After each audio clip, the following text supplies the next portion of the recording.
यह धरा सीधा अपने कमरे में आए और बाथरूम में जाकर फूट फूट कर रोने लगी। धरा को कुछ आवाज सुनाई दे रही थी।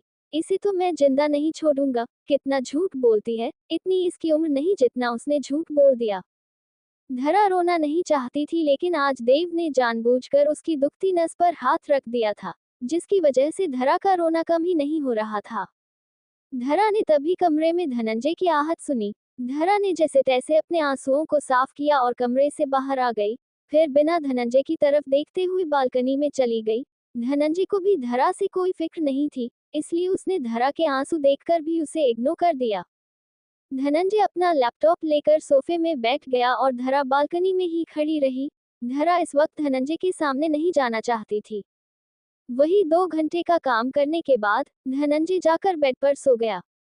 वही धरा भी बालकनी में रोती रोती फर्श पर ही सो गई। एक बहुत बड़ा विला जिसमें कई नौकर चाकर काम करते थे, उसी घर में एक 10 साल की लड़की डरी सहमी सी धीरे धीरे स्टडी रूम की तरफ जा रही थी। तभी उसके कानों में फिर से एक कड़कती हुई आवाज आए, अंडरस्कोप, तुम्हें सुनाई कम देता है, जल्दी आओ।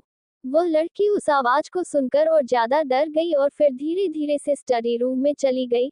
स्टडी रूम में एक 40 साल का आदमी उसके सामने खड़ा था, जिसके हाथ में बैट थी। उसने बिना सोचे समझे उसे 10 साल की लड़की को बैट से मारते हुए कहा, अंडरस्कोप, झूठ बोलती हो, शर्म नहीं आती? तुमसे 20 साल बड़ा है वह और तुम्हारे साथ बदतमीजी करेगा। इतनी सी हो लेकिन पता नहीं कहां से ये सब सीख कर आती हो। 2-4 बैट मारने के बाद वह आदमी रुक गया और फिर उस 10 साल के बच्ची के पास आकर उसका जबड़ा पकड़ते हुए बोला, अंडरस्को, अगर किसी को बाहर जाकर यह बात बताई तो तुम्हें यही स्टडी रूम में जिंदा काट दूंगा और तुम कुछ नहीं कर पाओगी। 10 साल की लड़की तो बैट लगने से अधमरी हो गई थी। उस आदमी ने उस लड़की को बाजू से पकड़ा और स्टडी रूम की तरफ बाहर धकेलते हुए कहा, अंडरस्को, निकलो इस कमरे से, और आज के बाद मेरे किसी भी पार्टनर के ऊपर गंदा इल्जाम लगाया तो इल्जाम लगाने लायक नहीं रहोगी। पता नहीं क्या देखती हो, क्या पढ़ती हो, किसकी संगति में रहती हो, जो इतनी गंदी गंदी बातें करनी आती है। उस आदमी ने चिल्ला कर कहा, अंडरस्को, इस लड़की को लेकर जाओ और ध्यान रखना कि आइंदा मेरे सामने ना आए, वरना आज तो मैंने इसे छोड़ दिया है, अगली बार नहीं छोड़ूंगा। तभी एक बूढ़ा आदमी आया। उसने उस 10 साल की लड़की को जैसे तैसे उठाया और एक कमरे में ले गया। उस बूढ़े आदमी ने उस 10 साल की लड़की की चोट पर जैसे ही कॉटन रखी, उस लड़की की चीख निकल गई। तभी धरा की आंख झटके से खुल गई और वह भी चिल्लाने लगी। तभी धरा की भी चीख निकल गई और वह नींद में चिल्लाने लगी। धरा की चीख सुनकर धनंजय की आंख खुल गई और वह जल्दी से बालकनी में गया तो उसने देखा धरा नींद में ही अपने हाथ पैर चला रही है और चिल्ला रही है। धनंजय जल्दी से धरा के पास गया। उसने धरा को पकड़कर अपने सीने से लगा लिया और फिर उसे रिलैक्स कराते हुए कहा, अंडरस्को, धरा शांत हो, जो कुछ नहीं हुआ। लेकिन धरा तो कंटिन्यू खुद को बचा रही थी जैसे उसे कोई मार रहा हो, और फिर खुद में ही बड़बड़ाने लगी, छोड़ दो मुझे, मैंने कुछ नहीं किया, मैंने कुछ नहीं किया, वह गंदा है, वह मुझे मारता है, वह मुझे मार देगा। लेकिन धनंजय ने धरा को नहीं छोड़ा। धनंजय समझ गया कि धरा ने कोई बुरा सपना देखा है, जिसके चलते वह बहुत ज्यादा डर गई है। धरा इस वक्त बहुत पैनिक हो रही थी। धनंजय ने धरा को जागते हुए कहा, अंडरस्को, धरा उठ जाओ, देखो तुम सपना देख रही थी, कुछ नहीं हुआ, धरा उठ जाओ। और तभी धरा ने अपनी आंखें खोली। धरा ने धनंजय को देखा। धरा पूरी तरीके से पसीने से लथपथ थी। धरा लंबी लंबी सांस ले रही थी। उसे इस वक्त बहुत डर लग रहा था और तभी उसने अपने दोनों हाथ धनंजय के सीने पर रख दिए और उसे धक्का देकर कहा, अंडरस्को, दूर रहो मुझसे, मेरे पास मत आना। धनंजय धरा के धक्के देने के लिए तैयार नहीं था, इसलिए वह थोड़ा सा दूर हो गया। धरा जल्दी से उठी और बाथरूम में भाग गई।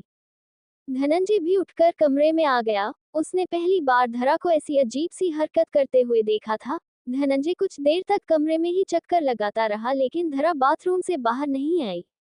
धनंजय ने बाथरूम के गेट को खटखटाते हुए कहा, अंडरस्को, धरा बाहर आ जाओ, कुछ नहीं हुआ। लेकिन बाथरूम से कोई आवाज नहीं आई। धनंजय को कहीं ना कहीं टेंशन होने लगी। धनंजय ने बाथरूम की डुप्लीकेट की ली और बाथरूम का गेट खोल दिया, और जैसे उसने गेट खोला, उसकी आंखें खुली की खुली रह गई। धरा शावर के नीचे बैठी बैठी बेहोश हो गई थी। धनंजय धरा को गोद में उठाकर कमरे में लेकर आया। धनंजय ने धरा को बेड पर लेटा दिया। धरा को ऐसे देखकर धनंजय का दिमाग खराब हो रहा था। उसे समझ नहीं आ रहा था कि आखिर धरा के साथ क्या हुआ है जो अचानक से ऐसे रिएक्ट करने लगी। धनंजय ने फोन लिया और डॉक्टर को कॉल करके दीवान महल बुला लिया। थोड़ी देर बाद एक लेडीज डॉक्टर वहां आ गई जो दीवान ब्रदर्स की फैमिली डॉक्टर थी। उसे डॉक्टर ने धरा का चेकअप करके कहा, मिस्टर दीवान, धरा को फिर से पैनिक अटैक आया है। पैनिक अटैक सुनकर धनंजय हैरानी से डॉक्टर को देखने लगा। डॉक्टर ने फिर कहा, मिस्टर दीवान, मैंने आपके पापा से पहले ही कहा था कि इस लड़की का बहुत ध्यान रखना पड़ेगा। इस लड़की केयर की और प्यार की बहुत जरूरत है। अगर इसे वह प्यार और केयर नहीं मिला तो पैनिक अटैक आने बंद नहीं होंगे। धनंजय ने हैरानी से डॉक्टर को देखकर कहा, क्या पापा जानते हैं कि धारा को पैनिक अटैक आते हैं? इस पर डॉक्टर ने कहा, हाँ जानते हैं, शादी के दूसरे दिन ही इसे पैनिक अटैक आ गया था। मैं ही इसे देखने आई थी। धनंजय ने पूछा, इसे कब से पैनिक अटैक आते हैं? डॉक्टर ने कहा, शायद 10 साल की उम्र से या उससे पहले से। इसे बचपन से ही यह बीमारी है। ये बीमारी तभी ठीक होगी जब यह अपना दुख दर्द किसी के साथ बांट लेगी। इसके साथ शायद कुछ बुरा हुआ है जिसकी वजह से इसे पैनिक अटैक आता है। अगर यह अपने पास के दर्द को भूल जाए या अपने पास के दर्द को किसी के साथ बांट कर रो ले तो शायद इसे पैनिक अटैक आने बंद हो जाएंगे। लेकिन उसके लिए इसे मेडिसिन खानी होगी, बट शायद से ये अपनी मेडिसिन भी स्किप कर रही है, इसी वजह से पैनिक अटैक आया है। डॉक्टर की बात सुनकर धनंजय का दिमाग खराब हो गया। धनंजय को समझ नहीं आ रहा था कि आखिर धरा के साथ ऐसा क्या हुआ जिसकी वजह से वह ऐसी हो गई, और अगर पापा जानते थे कि धरा को पैनिक अटैक आते हैं तो उन्होंने उसकी शादी धरा से क्यों की? डॉक्टर बाहर की तरफ जाते हुए बोली, मिस्टर धनंजय, आप उनके कपड़े चेंज कर दीजिए, मैं चलती हूँ। तभी धनंजय ने कहा, डॉक्टर, अगर आपको ये सब पता है तो इतना भी पता होगा कि मेरे और मेरी पत्नी के बीच में कोई रिलेशन नहीं है, तो बेहतर होगा आप ही इसके कपड़े चेंज कर दे। इतना कहकर धनंजय वहां से चला गया। धनंजय कॉरिडोर में आकर टेंशन में चक्कर लगाने लगा। धनंजय के मन में हजार सवाल चल रहे थे। क्या धरा को अनाथ आश्रम में कोई टॉर्चर करता था? क्या धरा के साथ किसी ने मिसबिहेव किया था? कहीं देव की बात सच तो नहीं? तभी देव कॉरिडोर में घूमता हुआ आया और धनंजय के मन की बात को समझते हुए बोला, मिस्टर धनंजय दीवान जी, तुम्हारे पापा ने तुम्हारी और धारा की शादी, अंगद और अनिका की शादी बिना सोचे समझे नहीं की। दोनों ही शादी के पीछे एक ठोस रीजन है। मामा जी को लगता था कि अनिका की शादी अंगद से कर देने पर अनिका की जिंदगी संवर जाएगी, लेकिन अंगद ने तो जीते जी अनिका को नरक दिखा दिया। सेम प्रॉब्लम तुम्हारे साथ भी है। मामा जी ने धरा की शादी तुमसे इसलिए की थी ताकि धरा को वह सारे सुख मिले जिनकी वह हकदार है, लेकिन तुमने भी धरा को समझने की कोशिश ही नहीं की। आज तुम्हें पता लग रहा है धरा अंदर से कितनी अकेली है। उसके पास में बहुत कुछ बीत चुका है जिसे वह किसी को नहीं बताती।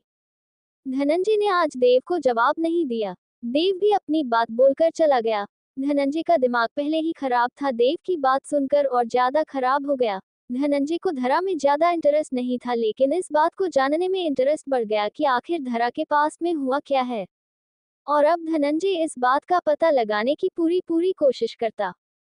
धनंजय ऐसे ही कॉरिडोर में चक्कर लगाता रहा और तभी वह डॉक्टर बाहर आकर धनंजय से थोड़ा गुस्से में बोली, मिस्टर दीवान, माफ करना, मैं जानती हूँ मेरी औकात आप लोगों के सामने कुछ भी नहीं, मुझे आपसे यह बातें नहीं बोलनी चाहिए, लेकिन फिर भी मैं आपसे कहना चाहूंगी कि आप सच में बहुत बुरे इंसान हैं। माना आपकी और आपकी बीवी के बीच में कुछ नहीं है, लेकिन इसका मतलब यह नहीं कि आप धरा के साथ इस तरह मिसबिहेव करेंगे। धनंजय तो हैरानी से उस डॉक्टर को देख रहा था, उसकी बातें समझने की कोशिश कर रहा था, लेकिन धनंजय को कुछ समझ नहीं आया। इतने में डॉक्टर ने फिर कहा, चलिए मेरे साथ, आपको दिखाती हूँ कि आपने इस लड़की के साथ क्या किया है। डॉक्टर धनंजय को लेकर कमरे में वापस आ गई। धनंजय ने देखा धरा पेट के बल लेटी हुई है और उसकी खुली कमर साफ दिखाई दे रही है। ये देखकर धनंजय ने मुंह फेर लिया और गुस्से में बोला, आप मुझे ये दिखाने आए हैं? डॉक्टर ने भी हल्के गुस्से में कहा, शर्माए मत, यह आपका दिया हुआ जख्म है, देख लीजिए। धनंजय धरा को ऐसे देखना तो नहीं चाहता था, लेकिन डॉक्टर के ऐसा कहने से कि आपके दिए जख्म है, धनंजय ने धीरे से पलटकर देखा तो धरा की पूरी कमर पर काले रंग के गोल गोल पॉइंट बने हुए थे। धनंजय ने ना समझी में पूछा, अंडरस्कोप, यह क्या है? इस पर डॉक्टर ने कहा, अंडरस्कोप, शायद इन्हें किसी चीज से जलाया गया है, सिगरेट से या सिगार से। पूरी कमर पर ऐसे ही जलाए हुए के निशान हैं, खुद ही देख लीजिए। धनंजय ने ध्यान से देखा तो उसकी पूरी कमर पर जले हुए के थोड़े छोटे छोटे निशान थे। धनंजय ने कहा, अंडरस्कोप, इसकी कमर पर निशान कहाँ से आए? मैं नहीं जानता, लेकिन यह निशान मैं नहीं दिए और शायद डॉक्टर आप नहीं जानती। मुझे ये पसंद नहीं है, इतनी भी नहीं कि मैं इससे टॉर्चर करूं, और टॉर्चर करना मेरा स्टाइल नहीं है। मैं सीधा गोली मार देता हूं। अगर मुझे इसे मारना ही होता तो इसे नहीं मारता, अब तक बुलेट इसके सीने में उतर चुकी होती, समझी? अब आप यहाँ से जा सकती हैं। धनंजय की बात सुनकर उसे डॉक्टर काफी गुस्सा आ गया और वह भी वहां एक सेकंड नहीं रुकी। अगले ही पल में वह धनंजय की तरफ मुंह बनाकर वहां से चली गई। धनंजय ने भी उसे जाने से नहीं रोका, लेकिन अगले ही पल धनंजय को महसूस हुआ कि उसने धरा के कपड़े चेंज नहीं किए। धनंजय ने गुस्से में अपना हाथ दीवार में मारा और फिर बाहर गया, लेकिन तब तक डॉक्टर जा चुकी थी। धनंजय वापस कमरे में आया, उसकी नजर एक बार फिर धरा की कमर पर गई। धनंजय एक बार फिर सोचने पर मजबूर हो गया कि आखिर धरा के साथ यह सब किसने किया होगा। उसने अपना फोन लिया और फोन पर टाइगर कंस्ट्रक्शन देते हुए कहा, अंडरस्कोप, धरा के बारे में इंफॉर्मेशन निकालो, कहाँ से आई है, अनाथ आश्रम में कैसे पहुंची, और क्या अनाथ आश्रम में किसी ने उसके साथ मिसबिहेव किया है, और अगर किया है तो कल तक वह जिंदा नहीं रहना चाहिए। टाइगर इंस्ट्रक्शन सुनकर हैरान हो गया। टाइगर ने फोन पर कहा, अंडरस्कोप, ठीक है सर, मैं सारी इंफॉर्मेशन निकलता हूँ। टाइगर ने फोन कट कर दिया और हैरानी से फोन को देखने लगा। टाइगर ने फोन को देखकर कहा, अंडरस्कोप, लगता है धरा मैम दिन पर दिन धनंजय सर के दिल में घर बनाती जा रही है, तभी तो धनंजय सर को धरा मैम के बारे में जानने के लिए इतनी बेचैन है। वहीं दूसरी तरफ धनंजय धरा को देख रहा था और फिर उसने एक ब्लैंकेट से उसे कवर कर दिया और फिर उस कमरे से बाहर जाने लगा। धनंजय जैसे ही बाहर आया उसने सुधीर को देखकर कहा, अंडरस्कोप, अनिका को बुलाकर लाओ। सुधीर जैसे ही जाने को हुआ तभी वहां देव आ गया। देव ने धनंजय को देखकर कहा, अंडरस्कोप, क्या चाहते हो अनिका को भी सच पता चल जाए कि तुमने धरा के साथ कैसा मिसबिहेव किया है? देव का वहां आना धनंजय से बर्दाश्त नहीं हो रहा था। धनंजय ने सुधीर को देखकर जाने का इशारा किया और सुधीर सर झुकाकर वहां से चला गया। धनंजय देव के पास आकर बोला, अंडरस्कोप, मैंने उसके साथ कुछ नहीं किया। देव ने कहा, अंडरस्कोप, कुछ नहीं किया, लेकिन अनिका को ये बात कौन समझाएगा? तुम्हारे बिहेव से सब वाकिफ है कि तुम कैसे धरा को ट्रीट करते हो। कोई भी धरा को देखेगा तो यही समझेगा कि तुमने उसके साथ यह सब किया। धनंजय ने दांत पीसते हुए कहा, अंडरस्कोप, लेकिन मैंने ये सब नहीं किया। कौन मानेगा ये बात? देव ने हाथ बांधकर फिर से सवाल किया। धनंजय को गुस्सा आ रहा था। उसने जैसे तैसे अपना गुस्सा कंट्रोल करके कहा, अंडरस्कोप, तुम क्या चाहते हो, क्या करूं मैं? देव ने हंसते हुए कहा, अंडरस्कोप, अरे तुम तो बेकार इतना गुस्सा कर रहे हो। मैं तो ये कह रहा हूँ, तुम्हारी बीवी है, तुम्हें अपनी बीवी के कपड़े खुद चेंज कर देने चाहिए, और अगर तुम ऐसा नहीं कर सकते तो चलो मैं उसकी हेल्प कर देता हूँ। ये सुनकर धनंजय की आंखें खुली की खुली रह गई। देव जानबूझकर कमरे की तरफ जाने लगा तो धनंजय ने उसका हाथ पकड़कर उसे पीछे की तरफ खींचते हुए कहा, अंडरस्कोप, तुम्हारे अंदर शर्म नहीं है? इतने बेशर्म हो तुम, ऐसे ही किसी के बेडरूम में घुस जाते हो। तुम्हें पता भी है धरा किस हालत में है?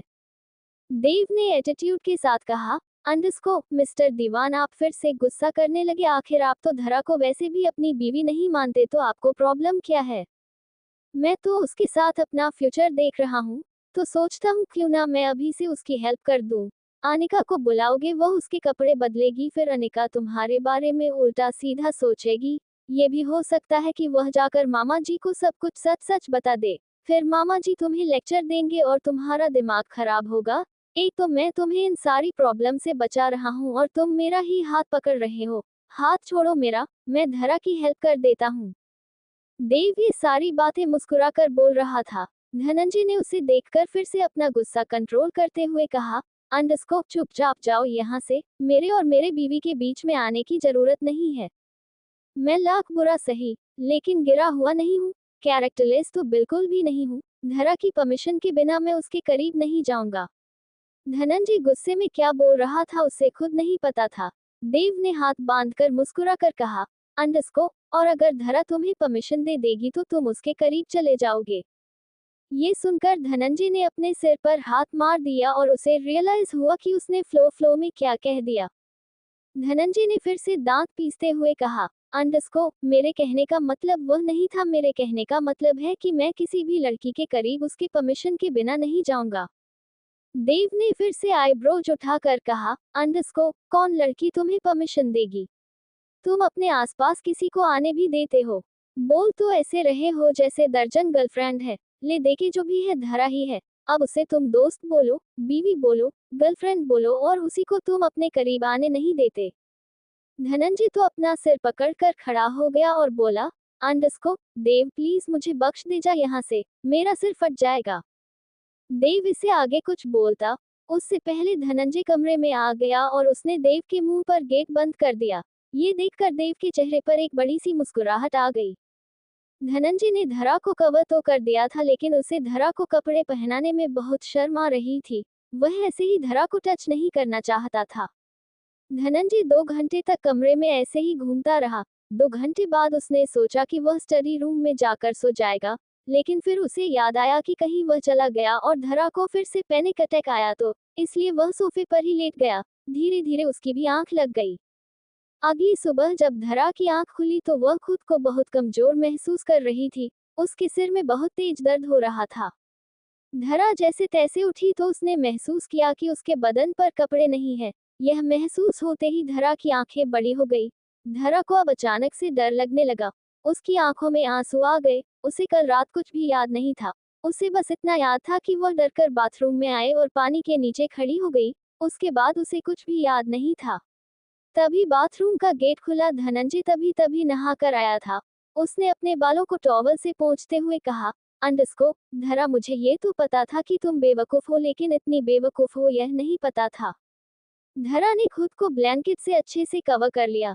धरा इस वक्त नजरें नीचे करके रो रही थी। धरा ने धनंजय की बातों का जवाब नहीं दिया।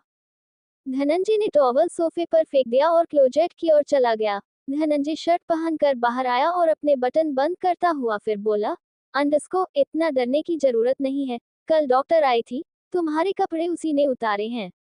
मेरा टेस्ट इतना बेकार नहीं है कि मैं तुम्हारे साथ इतनी गिरी हुई हरकत करूंगा, और अगर मैंने इतनी गिरी हुई हरकत की तो तुम मुझे रोक नहीं पाओगी। तो बेहतर होगा कि अपने ये आंसू बचाकर रखो, कहीं और काम आएंगे। धनंजय के मुंह से यह सारी बातें सुनकर धरा को कहीं ना कहीं रिलैक्स हुआ। जहां तक धरा धनंजय को जानती थी, धनंजय सच कह रहा था। लड़कियों के मामले में धनंजय बहुत ज्यादा स्ट्रिक्ट था। ऐसे ही किसी को ना अपने करीब आने देता था और ना ही किसी लड़की के करीब गया था। उसे सिर्फ पैसों का नशा था, लड़कियों का नहीं। धनंजय ऑलमोस्ट तैयार हो गया। फिर वह धरा को देखकर वह हाथ बांध कर बोला, अंडरस्को, तुम्हारी मेडिसिन रखी है। अगर मैंने सुना कि तुमने स्किप की तो मुझसे बुरा कोई नहीं होगा, इसलिए टाइम से खाना खाकर मेडिसिन खा लेना। धनंजय कमरे से बाहर जाने लगा, फिर कुछ सोचकर रुक गया और वापस आकर धरा को देखकर बोला, अंडरस्को, तुम्हारे अंदर इतनी अक्ल नहीं है कि जब पसीना आता है तो पानी में नहीं जाते। धरा कुछ नहीं बोली। वह तो कितनी ही देर से आंख झुकाकर धनंजय की बातें सुन रही थी। धनंजय ने फिर थोड़ा गुस्से में बोला, अंडरस्को, कुछ पूछ रहा हूँ। धरा, तुम्हारे अंदर अक्ल नहीं है कि जब पसीना आता है तो बॉडी पर पानी नहीं डालते।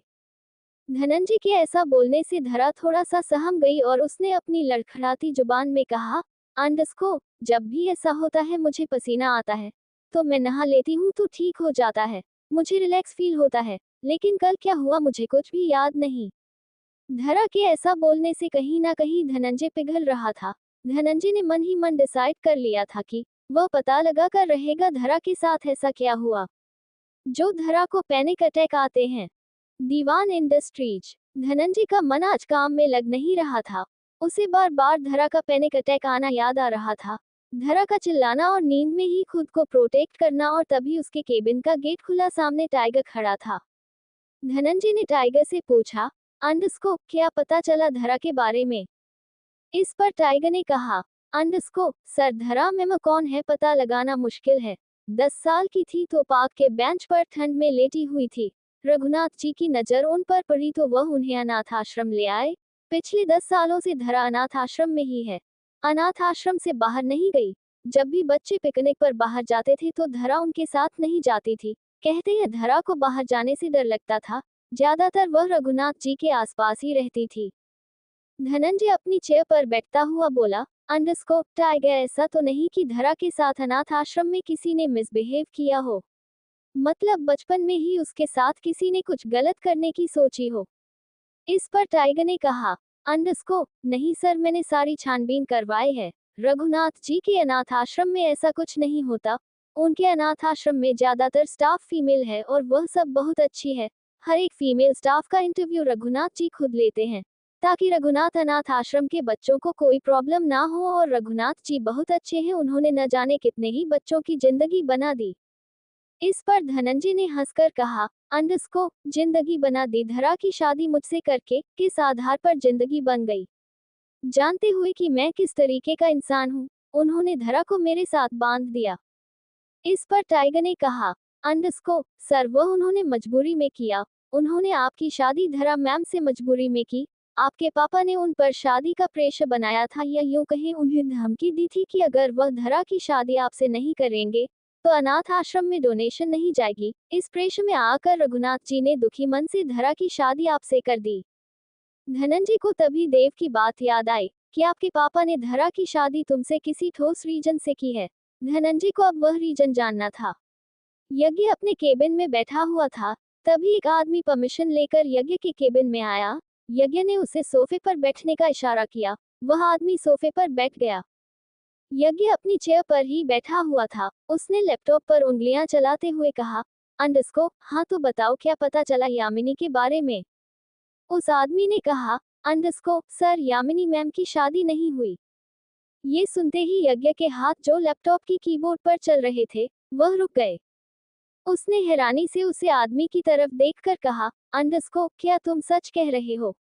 उस आदमी ने कहा, अंडरस्कोप जी सर, यामिनी हर किसी से झूठ बोलती है कि उसकी शादी हो गई, जबकि उसकी शादी नहीं हुई। वह मनाली घूमने ट्रिप पर गई थी और वही किसी के साथ इंटीमेट हो गई। कुछ दिनों बाद यामिनी को पता चला वह प्रेग्नेंट है। उनके अंदर ममता जग गई और उन्होंने उस बच्चे को अपना लिया।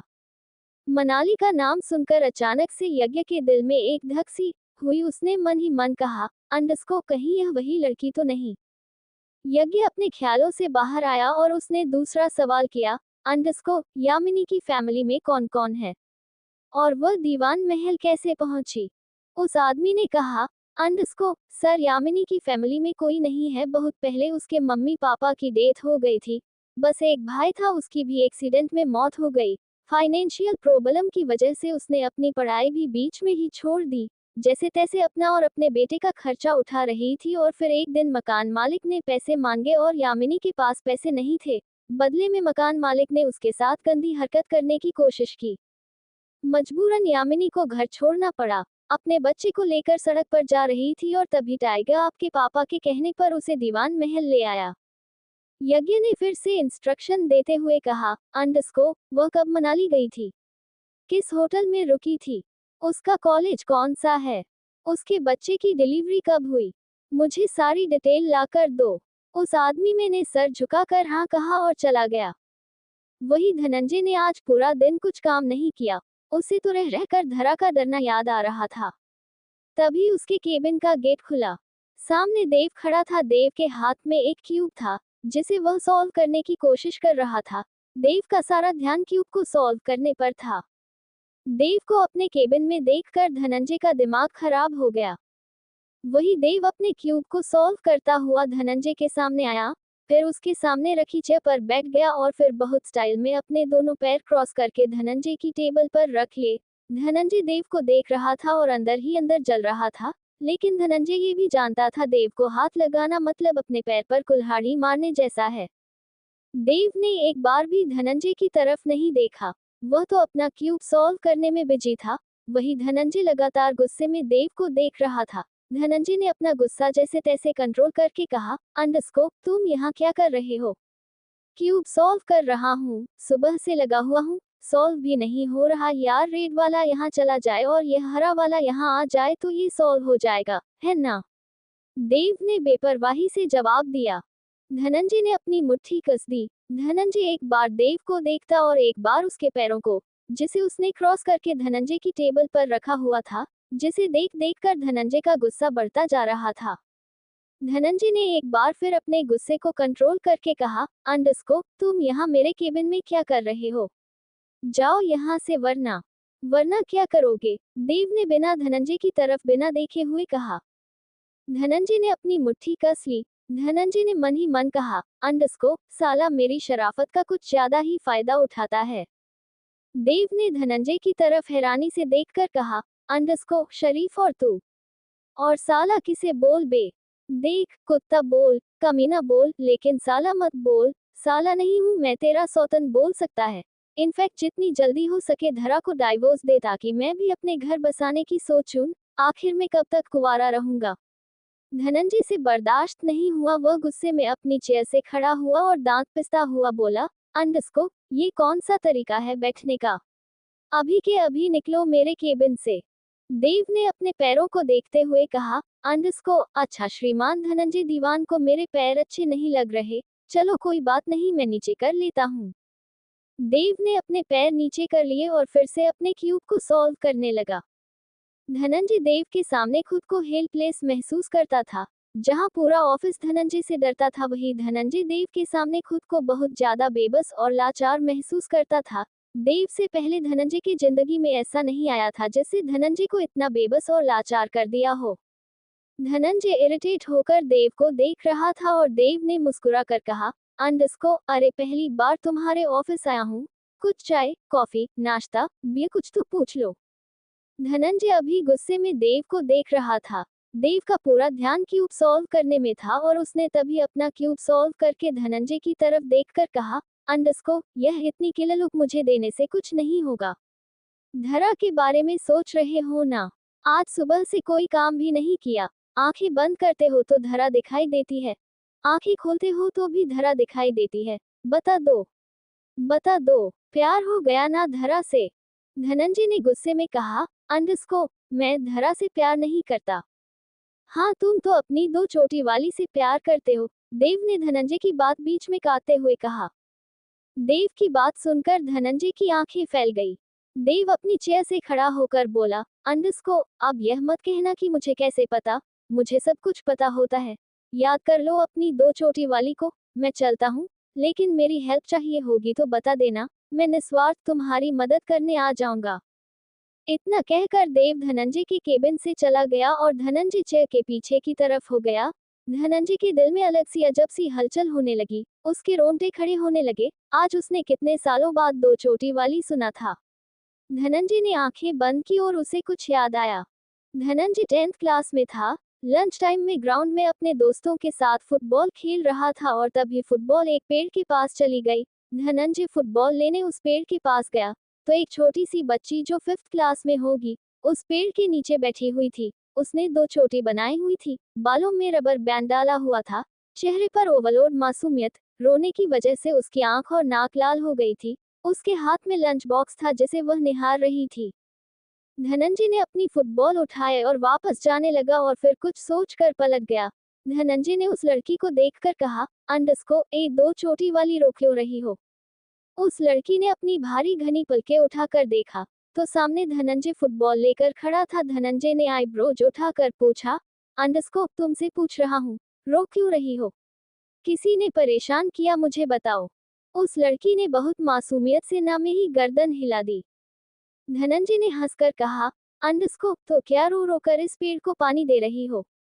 उस लड़की ने अब भी कुछ नहीं कहा। धनंजय ने उसके हाथ से टिफिन बॉक्स लिया, उसे खोलकर देखा तो उसमें लंच नहीं था। धनंजय ने कहा, अंडरस्कोप, क्या हुआ, माँ ने आज लंच नहीं दिया? उस लड़की ने धीरे से कहा, अंडरस्कोप, मेरी माँ नहीं है। धनंजय उसके पास बैठ गया और बॉल को जमीन पर मरता हुआ टेप करने लगा और फिर बोला, अंडरस्कोप, तो क्या हुआ, मेरी भी नहीं है। पापा कहते हैं कि भगवान जी जिन्हें बहुत प्यार करता है उसे अपने पास बुला लेता है। भगवान जी ने मेरी माँ को भी अपने पास बुला लिया। हो सकता है भगवान जी को तुम्हारी माँ भी बहुत अच्छी लगती हो, इसलिए उन्होंने उन्हें भी अपने पास बुला लिया। इसमें रोने वाली क्या बात है? वह लड़की तो बस चुपचाप धनंजय की बात सुन रही थी। धनंजय ने फिर कहा, अंडरस्कोप भूख लगी है। उस लड़की ने हाँ में गर्दन हिला दी। धनंजय बोला, अंडरस्कोप अच्छा तुम अभी रुको। धनंजय बॉल लेकर अपने दोस्तों के पास आया और उन्हें बॉल पास करके बोला, अंडरस्कोप तुम लोग खेलो, मैं अभी आया। धनंजय अपने क्लासरूम में गया और अपना लंच बॉक्स लेकर आया। फिर वह वापस उस लड़की के पास आया और उसे लंच बॉक्स पास करते हुए बोला, अंडरस्कोप इसे खा लो। उस लड़की ने लंच बॉक्स ले लिया और देखते ही देखते वह लंच बॉक्स खत्म कर दिया। धनंजय ने उससे लंच बॉक्स लेकर कहा, अंडरस्कोप अब कल से रोना मत, इसी पेड़ के नीचे मिलना, तुम्हारे लिए लंच बॉक्स में लेकर आ जाऊंगा।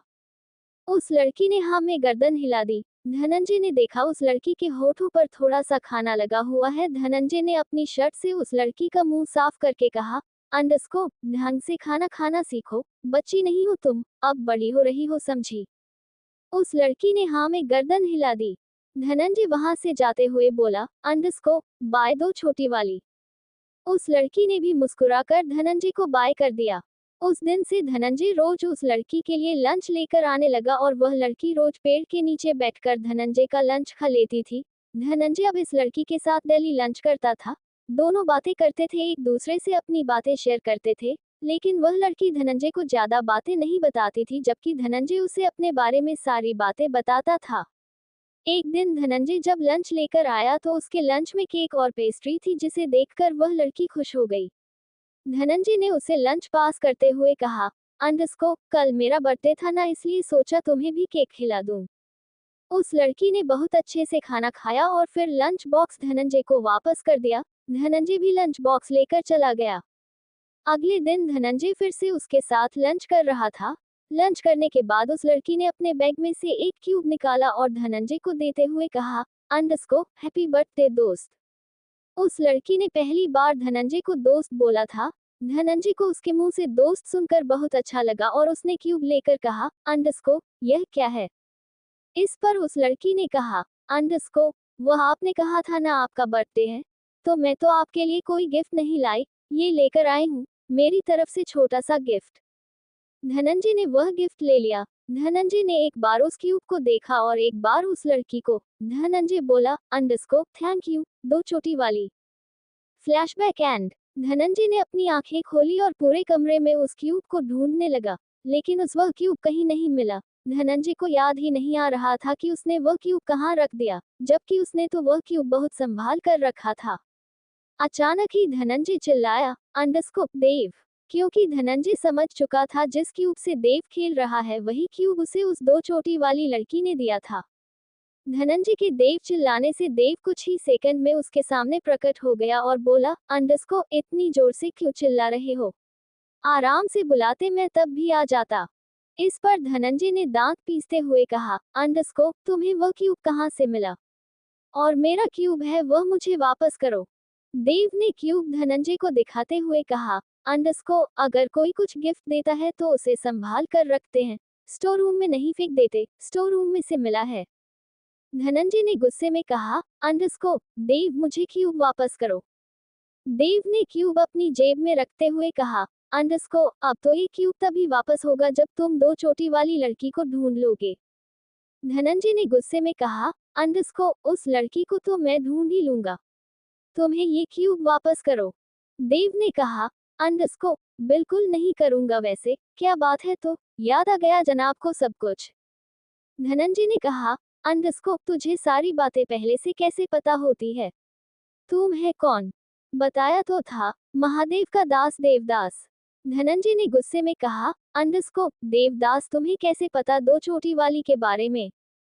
देव धनंजय के थोड़ा करीब आया और उसके कंधे पर हाथ मार कर बोला, अंडरस्कोप अरे मेरे पास ना बहुत पावर, मैं किसी के दिल की बात भी समझ जाता हूँ। धनंजय ने गुस्से में देव का हाथ अपने कंधे से झटक कर कहा, अंडरस्कोप सच सच बताओ तुम्हें उस लड़की के बारे में कैसे पता? देव ने एक गहरी सांस लेकर कहा, अंडरस्कोप श्रीमान धनंजय जी आपके ड्राइवर ने बताया कि आप रोज रोज किसी लड़की के लिए लंच बॉक्स लेकर जाते थे और उस लड़की को दो छोटी वाली कहते थे। बस मैंने अंधेरे में तीर चलाया और मेरा तीर निशाने पर लगा, लेकिन यकीन नहीं आता कि 10वीं कक्षा में, मात्र 10वीं कक्षा में आपने एक छोटी सी बच्ची को पटा लिया और अब 27 साल के सांड हो गए हो। अब तुमसे धरा नहीं पट रही, कमाल की बात है पांडे जी, मतलब दीवान जी। धनंजय गुस्से में देव को कुछ कहता उससे पहले ही उसका फोन वाइब्रेट हुआ। धनंजय फोन लेकर बाहर की तरफ जाने लगा तो देव ने उसे रोकते हुए कहा, अंडरस्को, मुझसे हेल्प मांग लो, तुम्हारी दोनों प्रॉब्लम सॉल्व हो जाएगी, तुम्हें वह 2 चोटी वाली लड़की भी मिल जाएगी और धरा के पास में जो कुछ भी हुआ उसके बारे में भी तुम जान जाओगे। वहीं दूसरी तरफ अंगद ने आज फिर से अनिका को लंच लाने के लिए कहा था। अनिका भी लंच लेकर अंगद के ऑफिस में आ गई थी। अनिका ने जैसे ही अंगद के केबिन का गेट खोला, अंगद की नजर अनिका पर पड़ी। अनिका ने आज सिंपल सी नेवी ब्लू कलर की साड़ी पहनी हुई थी। मेकअप तो अनिका करती ही नहीं, फिर भी बहुत खूबसूरत लगती थी। अनिका भी इस वक्त अंगद को ही देख रहे थी। अनिका ने महसूस ही नहीं किया कि अंगद के आसपास कितने ही बिजनेसमैन बैठे हुए हैं। तभी अंगद ने अनिका को देखकर एक दरवाजे की तरफ इशारा करते हुए कहा, अंडस्को, अनिका तुम उस रूम में जाकर वेट करो, मैं अभी आया। अनिका लंच बॉक्स लेकर उस कमरे में चली गई, लेकिन अंगद के साथ बैठा हुआ एक बिजनेसमैन उसकी नजर अनिका पर ही थी। वह अनिका को ऊपर से नीचे तक स्कैन कर रहा था। अंगद मीटिंग कर रहा था। मीटिंग खत्म करने के बाद एक एक बिजनेसमैन अंगद से हैंडशेक करके वहां से जाने लगे। आखिर में वह बिजनेसमैन रुक गया जो अनिका को कोई स्कैन कर रहा था। उस बिजनेसमैन ने अंगद को देखकर कहा, अंडस्को, मिस्टर दीवान, वह लड़की कौन है जो आपके पर्सनल बेडरूम में आपका वेट कर रही है? अंगद ने कोई जवाब नहीं दिया, बस गुस्से में उस बिजनेसमैन को देखने लगा। उस बिजनेसमैन ने फिर से हल्का सा मुस्कुरा कर कहा, अंडस्को, अरे आप तो बुरा मान गए, मैं तो बस ये कह रहा था, आपका पेट भर जाए तो हमें भी कुछ खाने दीजिए, कमाल की लड़की है। ब्लू कलर में क्या कर लग रही है, हाय, आज रात के लिए आप ये कहर मुझ पर बरसने दे। वह बिजनेसमैन अपने ही धुन में बोल रहा था और तभी अंगद ने एक पंच उसके मुंह पर मारा। वह बिजनेसमैन फर्श पर गिर पड़ा। अंगद ने उसे पॉइंट करके गुस्से में कहा, अंडस्को, वह लड़की नहीं है, वह मिसेज अनिका अंगद दीवान है। वह बिजनेसमैन ये सुनकर हैरान हो गया, क्योंकि कोई नहीं जानता था कि अंगद शादीशुदा है। वह बिजनेसमैन फर्श पर से खड़ा हुआ, उसने अपने हाथ मुंह पर रखकर कहा, अंडस्को, माफ करिए मिस्टर दीवान, मैं नहीं जानता था वह आपकी बीवी है। अंगद ने गुस्से में आंखें लाल करके कहा, अंडस्को, इससे पहले कि मैं तुम्हारी जान ले लूं, निकलो यहाँ से और आज के बाद इस बिल्डिंग की तरफ पलटकर मत देखना, वरना आंखें नहीं रहेंगी। वह बिजनेसमैन नजर चुराकर वहां से चला गया, लेकिन अंदर ही अंदर उसने दीवान ब्रदर को सबक सिखाने की ठान ली थी। वहीं अंगद ने अपना गुस्सा जैसे तैसे कंट्रोल किया और अपने कमरे में आ गया। अनिका चुपचाप लंच लेकर खड़ी थी। अंगद अनिका को देखा तो वह सच में ब्लू कलर की साड़ी में बहुत खूबसूरत लग रही थी, जबकि उसने एक सिंपल सी साड़ी पहनी हुई थी। ना कोई मेकअप, ना चूड़ियां, ना कोई ज्वेलरी, फिर भी अनिका की खूबसूरती अंगद के दिल में अपनी जगह बना रही थी। अंगद ने अनिका को देखकर कहा, अंडस्को, तुम खड़ी क्यों हो? जी, अनिका ने नासमझी में कहा। अंगद ने कहा, अंडस्को, साफ साफ तो पूछा है, खड़ी क्यों हो? बैठ जाओ। अनिका जल्दी से सोफे पर जाकर बैठ गई। अंगद ने फिर कहा, अंडस्को, अब ये लंच बॉक्स बंद रहेगा, खुलेगा नहीं। अनिका ने जल्दी से लंच बॉक्स खोला और अंगद के लिए खाना लगा दिया। थोड़ी देर में अंगद भी हाथ धोकर आ गया और लंच करने लगा। अंगद लंच कर रहा था और अनिका देख रही थी। अंगद ने कहा, अंडस्को, मुझे देखकर तुम्हारा पेट भर जाएगा। अनिका ना समझी में अंगद की तरफ हैरानी से देखने लगी। अंगद ने फिर कहा, अंडस्को, बेवकूफ लड़की, मैं कह रहा हूँ, तुम भी लंच कर लो। अनिका फिर से अंगद को हैरानी से देखने लगी। अनिका को अंगद की बातें आजकल समझ ही नहीं आती थी, क्योंकि अंगद का केयर करना भी डांटने जैसा ही था। अंगद ने एक प्लेट ली, उसमें खाना सर्व किया और अनिका के सामने रखता हुआ बोला, अंडस्को, सारा खत्म होना चाहिए। अनिका ने अपनी लड़खड़ाती जुबान में कहा, अंडस्को, मैं इतना नहीं खाती। अंगद ने कहा, अंडस्को, इतना नहीं खाती या तुम कुछ भी नहीं खाती? खुद को देखा है कभी आईने में? फूंक मारूंगा तो उड़ जाओगी। गलती से मैंने फैन ऑन कर दिया तो किसी कोने में उड़कर पहुंच जाओगी। ये पहली बार था कि अंगद ने अनिका की ऐसी बेइज्जती की थी, वरना तो हमेशा ही उसे कड़वे शब्द कहता था। अनिका ने आज भी अंगद को जवाब नहीं दिया और चुपचाप खाना खाने लगी। खाना खाने के बाद अंगद ने हाथ धो लिए और अपने हाथ टॉवल से पोंछते हुए बोला, अंडस्को आज के बाद तुम ब्लू कलर नहीं पहनोगी। अनिका ने कुछ नहीं कहा, बस हमें गर्दन हिला दी। अगद उस कमरे से बाहर जाता हुआ बोला, अंडस्को, मैं बाहर जा रहा हूँ, खाना खत्म हो जाना चाहिए, अगर छोड़ दिया तो मुझसे बुरा कोई नहीं होगा। अनिका ने फिर से हाँ में गर्दन हिला दी। अगद वहां से बिना पलटे चला गया। करीब आधे घंटे बाद अनिका ने जैसे तैसे वो लंच फिनिश किया और लंच बॉक्स लेकर अगद के केबिन में वापस आई। अनिका केबिन के एक तरफ खड़ी हो गई। वह इंतजार कर रही थी कि कब उसे अगद जाने के लिए कहे। अगद ने उसे एक नजर देखा और बोला, अंडस्को, खड़ी क्यों हो? किसी ने पनिश किया है? जाकर बैठ जाओ। अनिका का सोफे पर जाकर बैठ गई। थोड़ी देर बाद अगद का मैनेजर केबिन में आया और उसने कुछ पेपर अगद को दे दिए। अगद ने वह पेपर ले लिए और मैनेजर को वहां से जाने के लिए कह दिया। अगद ने उन पेपर पर साइन किया और अनिका के पास जाकर उन पेपर को अनिका को देकर कहा, अंडस्को, ये हमारे डाइवोर्स पेपर साइन करो और चली जाओ। अनिका को अपने कानों पर यकीन नहीं हुआ। उसने कांपते हाथों से डिवोर्स पेपर लिए। वह खड़ी हो गई। अनिका की आंखों से झरझर पानी बहने लगा। अनिका ने भरे गले से कहा, अंडस्को, मुझसे कोई गलती हो गई। आप मुझे डाइवोर्स क्यों दे रहे हैं? सब कुछ तो आपकी मर्जी के हिसाब से कर रही हूँ, फिर भी आप मुझे डाइवोर्स दे रहे हैं। क्यों दे रहे हैं मुझे डाइवोर्स?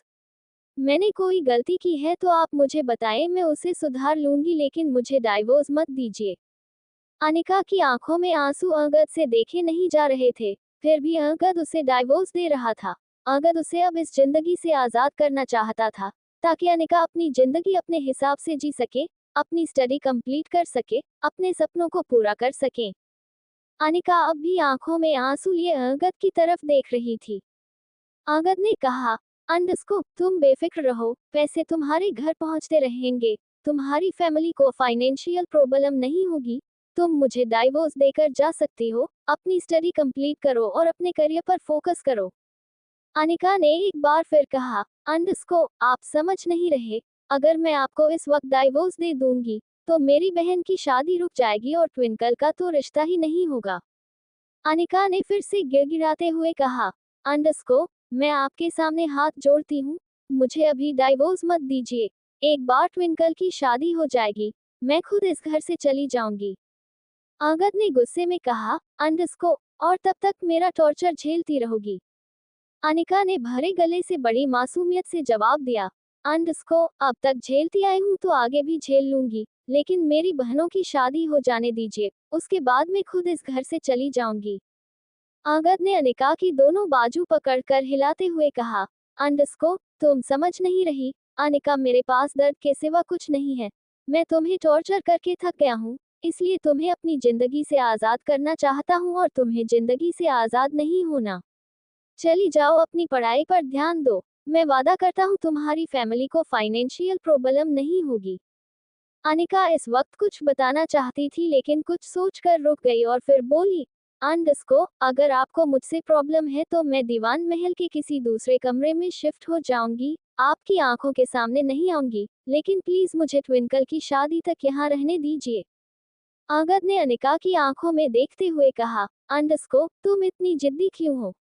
अनिका ने कहा, अंडस्को, जिद नहीं, मजबूरी है। अगर अपने घर चली जाऊंगी तो हमारे रिश्तेदार कहेंगे कि बड़ी बहन ने अपना रिश्ता ठीक से नहीं निभाया तो छोटी क्या निभाएगी, और फिर मेरी बहन की शादी रुक जाएगी, इसलिए मैं हाथ जोड़कर विनती करती हूँ, मुझे बस ट्विंकल की शादी तक दीवान महल में रहने दीजिए। कहते कहते अनिका के आंसू उसकी आंखों से बहने लगे। अगद से अनिका के आंसू देखे नहीं गए। उसने अनिका के आंसू पोंछते हुए कहा, अंडस्को, ठीक है, रो मत, जब तुम्हारा मन हो तब दीवान महल से चली जाना, अब घर जाओ, ड्राइवर तुम्हें छोड़ देगा। अनिका जाने लगी तो अगद ने उसे फिर से रोकते हुए कहा, अंडस्को, और खबरदार, अगर तुम पैदल गई, मैं रोज तुम्हारे पैरों में दवाई नहीं लगाऊंगा, चुपचाप गाड़ी से चली जाना, और अगर ड्राइवर नहीं होगा तो वापस मेरे केबिन में आ जाना, शाम को फिर साथ में चलेंगे। अनिका ने हाँ में गर्दन हिला दी और अपने आंसू पोंछते हुए वहां से चली गई। अगद ने डाइवोर्स पेपर उठाए और ड्रॉर में रख दिए। वहीं दूसरी तरफ धनंजय ड्राइव कर रहा था और देव उसके बराबर में बैठा हुआ क्यूब से खेल रहा था। जब जब देव क्यूब को घुमाता, धनंजय को गुस्सा आता। धनंजय ने फिर कहा, अंडस्को, तू जानता है ना, ये क्यूब मुझे दो चोटी वाली ने दिया था, तो तू मुझे वापस क्यों नहीं कर देता? इस पर देव ने कहा, अंडरस्को, जब तेरी 2 चोटी वाली मिल जाएगी, तब ये क्यूब भी तुझे मिल जाएगा, अब चुपचाप ड्राइव करो। धनंजय ने मन ही मन कहा, अंडरस्को, पता नहीं मैंने इसकी बात क्यों मान ली। इस पर देव ने कहा, अंडरस्को, मेरी बात मानकर तुम्हें ही फायदा है। धनंजय ने फिर से मन ही मन कहा, अंडरस्को, पता नहीं दिल की बातें कैसे समझ लेता है। इस पर देव ने कहा, अंडरस्को, तू दिल में भी इतनी जोर से बोलता है कि बाहर तक आवाज आती है। धनंजय ने इरिटेट होकर अपना सिर ही स्टीयरिंग में मार लिया। थोड़ी देर बाद धनंजय ने गाड़ी अनाथ आश्रम के बाहर ऑन की। धनंजय गाड़ी से उतर कर बोला, अंडरस्को, तुम्हें क्या लगता है हमें यहाँ कोई सुराग मिलेगा? इस पर देव ने क्यूब खेलते हुए कहा, अंडरस्को, क्यों नहीं मिलेगा? रघुनाथ काका से जाकर धरा के बारे में सारी इंफॉर्मेशन निकालेंगे, उन्हें जरूर कुछ न कुछ पता होगा। दोनों ही अनाथ आश्रम के अंदर आ गए। दोनों ही इस वक्त एक बड़े से ग्राउंड में खड़े हुए थे, जहां आसपास पौधे लगे हुए थे और वही एक लड़की जो व्हीलचेयर पर बैठी हुई थी, पौधों को पानी दे रही थी। उस लड़की को देखकर देव एक्साइटेड होकर चिल्लाया, अंडरस्को, दिव्यांशी। दिव्यांशी ने भी पीछे पलटकर देखा तो देव खड़ा था। देव को देखकर दिव्यांशी के चेहरे पर बड़ी सी मुस्कुराहट आ गई और वह भी अपने दोनों बाहें फैलाकर बोली, अंडरस्को, देव। दिव्यांशी फिर अपनी व्हीलचेयर के पहिए घुमाते हुए देव के पास आए और बोली, अंडरस्को, देव तुम यहाँ? देव पंजों के बल बैठता हुआ बोला, अंडरस्को, हाँ दिव्यांशी, तुम तो मुझे भूल ही गई और तुम्हें ढूंढता हुआ मैं यहाँ आ गया। दिव्यांशी ने मुस्कुराकर पूछा, अंडरस्को, भला मुझे क्यों ढूंढते हुए यहाँ आए? मुझसे क्या काम है? देव दिव्यांशी की व्हीलचेयर के पीछे गया, उसे धक्का देते हुए बोला, अंडरस्को, मेरा कोई दोस्त नहीं है ना, तो चलो तुम्हें अपना दोस्त बना लेता हूँ। ये बोलकर देव ने धनंजय को देखा, क्योंकि धनंजय को भी 2 चोटी वाली ने बचपन में दोस्त कहा था। लेकिन धनंजय का ध्यान तो दिव्यांशी पर था। धनंजय को दिव्यांशी की पहली मुलाकात याद आ गई, जब वह क्लब में जमीन पर बैठी हुई खिसक रही थी। धनंजय को अब समझ आया कि उस दिन दिव्यांशी जमीन पर बैठी हुई क्यों खिसक रही थी, क्योंकि उसके पैर खराब थे। धनंजय को गिल्ट होने का मतलब था रेगिस्तान में बूंद मिलना, और आज उसे रेगिस्तान में बूंद मिल रही थी। धनंजय ने दिव्यांशी को ऐसे देखा तो उसके दिल में एक छोटे से पछतावे ने जन्म लिया। उसे याद आया कि उसने दिव्यांशी को देखकर कड़वे शब्द कहे थे। धनंजय खड़ा था और देव दिव्यांशी की व्हीलचेयर धकेलता हुआ रघुनाथ जी के केबिन की तरफ जा रहा था। तभी धनंजय अपने होश में आया और जल्दी जल्दी चलकर उनके पास गया और अचानक से दिव्यांशी के सामने आ गया। दिव्यांशी ने अब जाकर धनंजय को देखा। धनंजय को देखकर दिव्यांशी की आंखें हल्की सी नम हो गई। उसने अपने हाथ जोड़कर कहा, अंडरस्को, थैंक यू भैया, उस दिन के लिए। अचानक ही धनंजय ने दिव्यांशी के दोनों हाथों को पकड़ लिया और उसके हथेली को चूम लिया। धनंजय ऐसा क्यों कर रहा था उसे भी नहीं पता था, लेकिन उसी एक वक्त में वह कमजोर पड़ गया था। उसे महसूस हुआ कि उसने उस दिन दिव्यांशी को बचा तो लिया, लेकिन फिर भी उसे उसी हालत में छोड़कर चला गया। अपने एटीट्यूड के चलते धनंजय ने दिव्यांशी से कुछ नहीं कहा और खड़ा हो गया। देव ने भी हंसकर बोला, अंडरस्को, तुझे भैया बोल रही है, कम से कम उसके शब्द की लाज तो रख ले।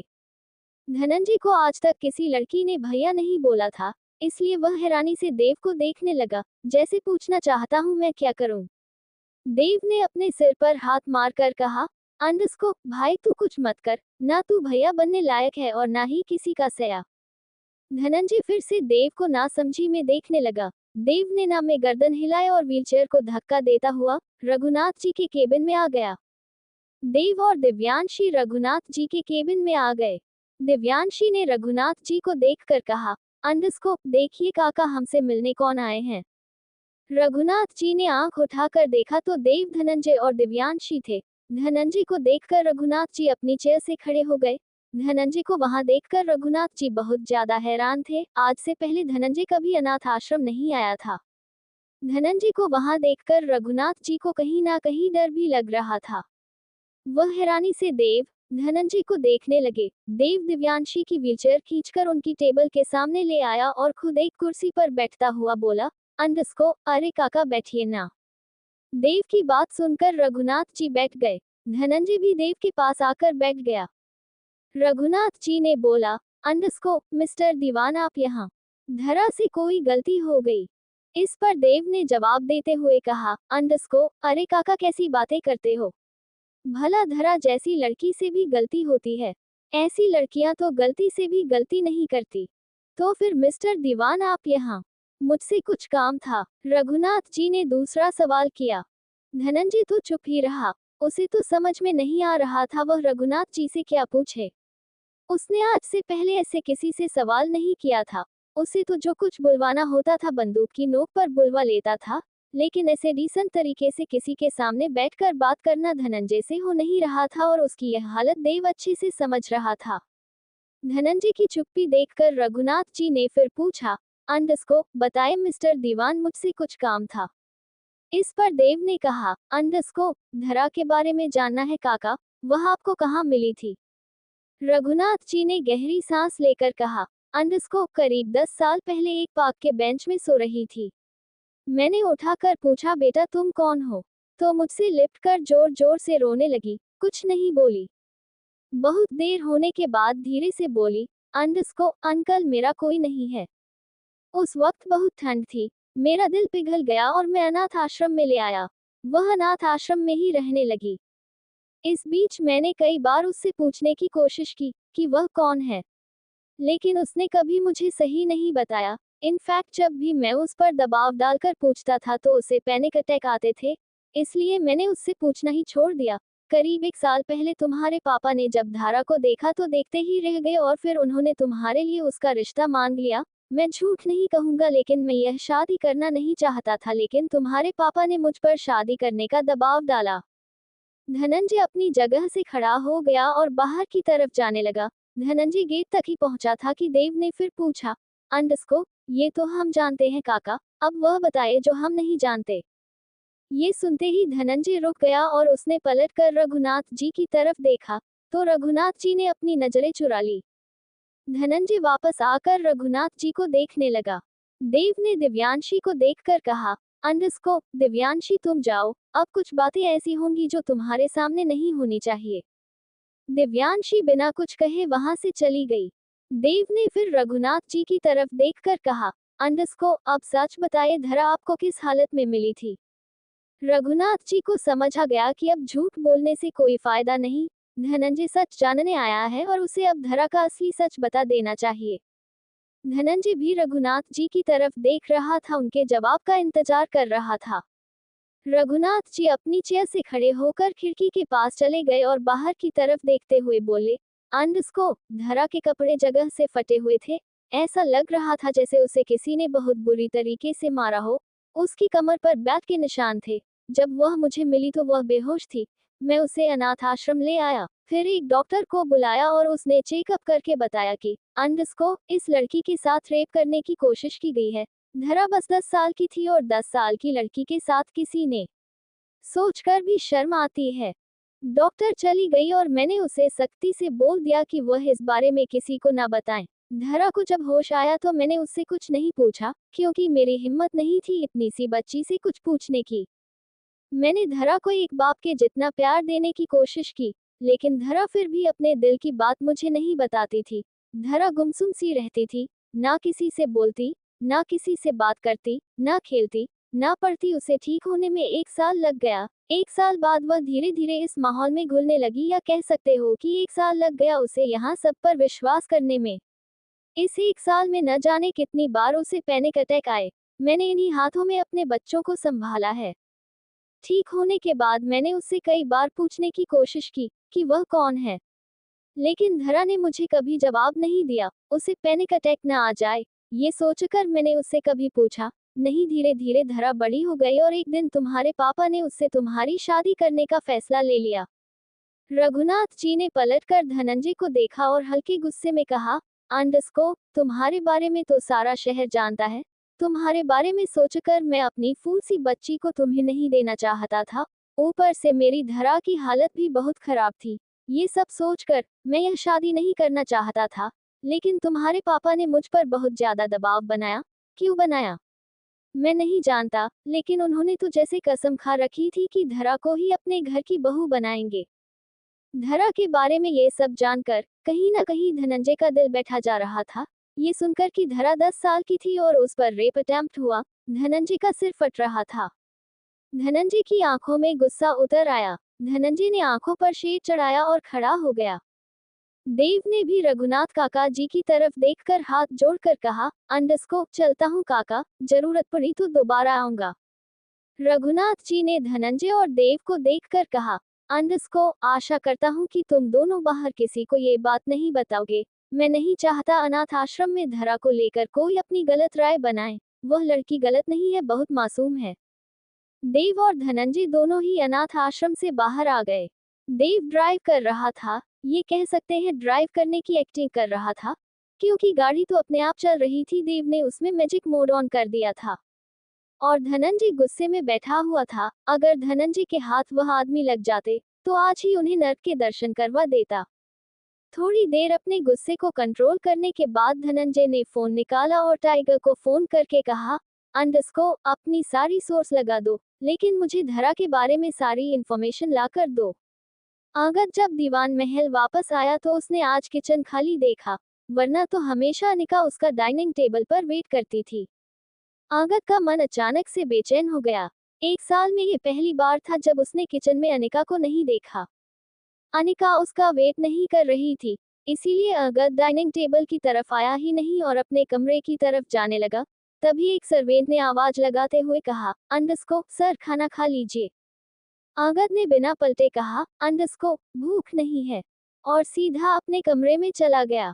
आगत अपने कमरे में आया और सीधा बाथरूम में चला गया। आगत शावर के नीचे खड़ा था, लेकिन उसका ध्यान अब भी अनिका पर ही था। ये साल में पहली बार था जब उसने दीवान महल में अनिका को नहीं देखा। गुस्से से ही सही, लेकिन उसकी आंखों को अनिका को देखने की आदत पड़ गई थी। आगत ने मन ही मन खुद से कहा, अंडरस्को कहाँ चली गई? कहीं घर तो नहीं चली गई या किसी और कमरे में शिफ्ट हो गई? किसी और कमरे में भी शिफ्ट हो गई, तब भी मेरा वेट तो करना चाहिए था। आगत ये बात अपने ही मन को समझा रहा था। आगत ने टॉवल लिया और कपड़े चेंज किए, फिर आकर बेड पर लेट गया। आगत सोने की कोशिश कर रहा था, लेकिन उसे नींद नहीं आ रही थी। उसकी नजर बार बार सोफे पर जा रही थी जहां अनिका सोती थी। आगत का दिल और ज्यादा बेचैन हो गया। वो उठकर बालकनी में चला गया। थोड़ी देर बालकनी में खड़े रहने के बाद कुछ सोचकर वह अपने कमरे से निकलकर अनिका को ढूंढने लगा। आगत आज पहली बार अनिका को ढूंढ रहा था, लेकिन उसे अनिका कहीं नहीं मिली। फाइनली उसने सुधीर को अपने पास बुलाकर पूछा, अंडरस्को, अनिका कहीं दिखाई नहीं दे रही, कहाँ पर है? सुधीर ने कहा, अंडरस्को, सर लंच लेकर आपके ऑफिस गई थी, तब से घर नहीं आई। ये सुनते ही आगत का दिल जोरों से धड़कने लगा। आगत को यकीन हो गया कि अनिका शायद उसे छोड़कर जा चुकी है। फिर भी उसने अपनी बढ़ती धड़कनों को संभाला और फोन निकालकर अनिका की मां को फोन किया। शीतल जी ने 2 ही रिंग में फोन उठा लिया। ये पहली बार था जब आगत ने शीतल जी को फोन किया था, वरना आज से पहले वह शीतल जी के सामने भी नहीं जाता था, लेकिन आज उसे अनिका की फिक्र सता रही थी, इसलिए उसने शीतल जी को कॉल कर दिया। शीतल जी ने फोन उठाकर कहा, अंडरस्को, हेलो। लेकिन आगत ने कोई जवाब नहीं दिया। उसे समझ नहीं आ रहा था वह शीतल जी से कैसे बात करें। इतने में शीतल ने फिर कहा, अंडरस्को, हेलो। हेलो, किससे बात करनी है? कौन बोल रहा है? आगत ने अब भी जवाब नहीं दिया और फोन कट कर दिया। आगत ने फिर सुधीर को देखकर कहा, अंडरस्को, अपने फोन से पता करके बताओ कि क्या अनिका अपने घर चली गई। सुधीर ने आगत के कहने पर शीतल जी को फोन मिलाया। शीतल जी ने फोन रिसीव कर लिया। सुधीर ने कहा, अंडरस्को, शीतल जी, मैं बोल रहा हूँ सुधीर, दीवान महल से। शीतल ने कहा, अंडरस्को, हाँ कहिए सुधीर, क्या काम था? सुधीर ने कहा, अंडरस्को, मैम आप ठीक हैं? शीतल ने कहा, अंडरस्को, हाँ ठीक हूँ, मेरी बेटी ठीक है। ये सुनते ही सुधीर की आंखें फैल गई। सुधीर ने अपना फोन लिया और लाउड स्पीकर पर डालकर आगत के सामने कर दिया और फिर पूछा, अंडरस्को, मैम मैंने सुना नहीं, क्या कहा आपने? इस पर शीतल ने कहा, अंडरस्को, मैं ठीक हूँ, मेरी बेटी ठीक है, क्या आप मेरी बेटी से बात कर सकते हैं? ये सुनते ही आगत की बोए तन गई। उसे समझते देर नहीं लगी कि अनिका किसी मुसीबत में है। आगत ने सुधीर को इशारा किया और सुधीर ने कहा, अंडरस्को, मैम अभी वह सो गई है, मैं सुबह आपकी बात करवा दूंगा। सुधीर ने फोन कट कर दिया। आगद ने एक गहरी सांस ली और सोफे पर बैठकर सिर पकड़कर बैठ गया और सोचने लगा कि अनिका आखिर गई कहाँ। अनिका अपने घर पर भी नहीं है और दीवान महल भी नहीं है, फिर वह कहाँ चली गई। और तभी आगद का फोन वाइब्रेट हुआ। आगद ने फोन चेक किया तो उसमें एक वीडियो थी। आगद ने वह वीडियो देखी तो उसकी आंखें खुली की खुली रह गई। उस वीडियो में 3-4 आदमी खड़े हुए थे और अनिका एक कोने में सुबकते हुए बैठी थी। उस एक आदमी ने अनिका को थप्पड़ मारते हुए कहा, अंडस्को लेकर अपने पति से बात और बोल उससे कि 10 करोड़ रुपए लेकर यहाँ आएगा, वरना तेरी ऐसी हालत करेंगी तू सोच भी नहीं सकती। अनिका तो बस रोए जा रही थी, रो रो कर उसका बुरा हाल हो गया था। उसने धीरे से कहा, अंडस्को वह मुझे पैसे नहीं देंगे। तभी दूसरे आदमी ने अनिका को थप्पड़ मारते हुए कहा, अंडस्को तेरा पति है और तुझे पैसे नहीं देगा। अनिका ने गिड़गिड़ाते हुए कहा, अंडस्को वह मुझे पत्नी नहीं मानते। उनमें से तीसरे आदमी ने गुस्से में अनिका को पॉइंट करके कहा, अंडस्को साली झूठ बोलती है, 1 साल से इसके साथ रह रहा है और इसे पत्नी नहीं मानता। उस आदमी ने अनिका के मुंह को पकड़ कर दबाते हुए कहा, अंडस्को तू समझ नहीं रही, हम तेरे साथ क्या करेंगे। पैसे तो हम तुझसे वसूल करके रहेंगे, चाहे हमें तेरे साथ कुछ भी करना पड़े, वरना अपने पति से बोल पैसे लेकर आएगा। सुना है तेरे पति ने काली कमाई से बहुत कमाया है, तो उस काली कमाई में से हमें भी कुछ हिस्सा दे देगा। अनिका ने रोते हुए फिर कहा, अंडस्को मैं सच कहती हूँ वह मुझे पैसे नहीं देंगे। उनमें से एक आदमी ने कहा, अंडस्को पैसे नहीं देंगे तो तेरी लाश को कंधा तो देंगे ना, क्योंकि हम जो तेरे साथ करने वाले हैं उसके बाद तो तू सुसाइड कर लेगी, तेरी चिता को अग्नि तो देगा ना वह। उसमें से एक आदमी ने अपनी बैत निकाल कर अनिका को 2 बार मारते हुए कहा, अंडस्को झूठ बोलती है साली, अपने पति का पैसा बचा रही है। उसके बैत लगने से अनिका की चीख निकल गई और अंगद ने अपनी मुट्ठियों का कस ली। उस आदमी ने फिर फोन में देखकर कहा, अंडस्को अभी तो तेरी बीवी को सिर्फ 2 बैत मारी है, अगर तू 10 करोड़ रुपए लेकर नहीं आया तो तेरी बीवी को बेच देंगे, क्योंकि पैसे तो हम वसूल करके रहेंगे। ये वीडियो तुझे मिल गई और तूने देख भी ली तो बेहतर होगा पुराने खंडहर में पैसे लेकर पहुंच जाओ, अगर देर हुई तो अपनी बीवी की लाश उठाने आ जाना। वीडियो खत्म हो गई और अंगद की बोएं तन गई। अंगद इस वक्त बहुत गुस्से में था, इतना कि किसी को आंखों से ही भस्म कर दे। अंगद ने दांत पीसते हुए कहा, अंडस्को तुझे पैसे नहीं मौत दूंगा, वह भी ऐसी मौत जिससे तेरी 7 पुश्तें याद रखेंगी। अंगद सीधा अपने कमरे में गया और वहां से एक गन लेकर आया और उसे अपनी बैग में लगाते हुए गुस्से में बाहर जाने लगा और तभी सामने से धनंजय और देव रहे थे। धनंजय ने अंगद को गुस्से में देखा तो गुस्से में ही पूछा, अंडस्को क्या हुआ है, किसे मारने जा रहे हो। इस पर अंगद ने कहा, अंडस्को अनिका को किसी ने किडनैप कर लिया, हरामी की औलाद 10 करोड़ मांग रहा है, उसे पैसे देकर आता हूँ। धनंजय ने अंगद के कंधे पर हाथ मार कर कहा, अंडस्को 1 मिनट रुक मैं भी आया। धनंजय भी जल्दी से कमरे में गया और उसने भी अपनी गन ली और बाहर आ गया। अंगद और धनंजय एक गाड़ी की तरफ बढ़ गए तो तभी यज्ञ की गाड़ी उनके सामने आकर रुकी। यज्ञ भी गाड़ी से उतरा और दोनों के हाथ में गन देखी तो समझ गया। यज्ञ ने भी कहा, अंडस्को मैं भी आ रहा हूँ। अंगद भी वापस अपनी गाड़ी में बैठा और गन निकाल कर अपने भाइयों की गाड़ी में बैठकर वहां से निकल गया। देव उन्हें जाता हुआ देख रहा था। देव ने बालों में हाथ मारकर स्टाइल में कहा, अंडस्को तुम सब चलो, मैं तुम्हें वहीं मिलूंगा। देव ने चुटकी बजाए और एक बाइक उसके सामने आकर खड़ी हो गई। देव बाइक पर बैठता हुआ बोला, अंडस्को बहुत दिन हो गए स्पीड से बाइक नहीं चलाई, चलो आज दिल की तमन्ना पूरी करता हूँ। देव ने देखते ही देखते बाइक को यू टर्न लिया और धनंजय की गाड़ी के पीछे जाने लगा। अंगद ने गाड़ी पुराने खंडहर के बाहर रोकी, तभी उसने देखा सामने देव बाइक से उतर रहा है। तीनों भाई देव को वहां देखकर कर हैरान थे, लेकिन फिलहाल वह तीनों रिएक्ट करने की हालत में नहीं थे, इसीलिए तीनों ने अपनी गन निकाली और खंडहर की तरफ चले गए और पीछे पीछे देव भी बाइक की चाबी घूमता हुआ उनके पीछे चला गया। तीनों ही छुपते छुपाते हुए उस खंडहर की तरफ जा रहे थे, जबकि देव तो नॉर्मल बिहेव कर रहा था। धनंजय ने देव को एक गन पास करते हुए कहा, अंडस्को ये लो, जरूरत पड़ी तो चला देना, चला लोगे ना। देव ने कहा, अंडस्को इस हथियार को तुम अपने पास ही रखो, मेरे तो हाथ ही काफी है। तीनों छुपते हुए एक कमरे के पास गए, जहां से कुछ आवाज आ रही थी और वह कमरा अंदर से बंद था। चारों ने आवाज ध्यान से सुनी तो उन्हें पता चल गया कि इस कमरे में अनिका को रखा हुआ है, और वह तीन आदमी भी अनिका के आसपास ही मंडरा रहे थे। एक आदमी ने कहा, अंडस्को, इतनी देर क्यों लग रही है? लगता है इसका पति सच में नहीं आएगा। तभी उनमें से एक आदमी अनिका के पास पंजों के बल बैठ गया और उसका मुंह पकड़ कर बोला, अंडस्को, जब तेरा पति तुझे प्यार नहीं करता तो चली क्यों नहीं जाती दीवान महल से? क्यों अपने पति के पास रहती है? अनिका इस वक्त इतनी डरी हुई थी कि उसने उस आदमी की बातों का जवाब नहीं दिया।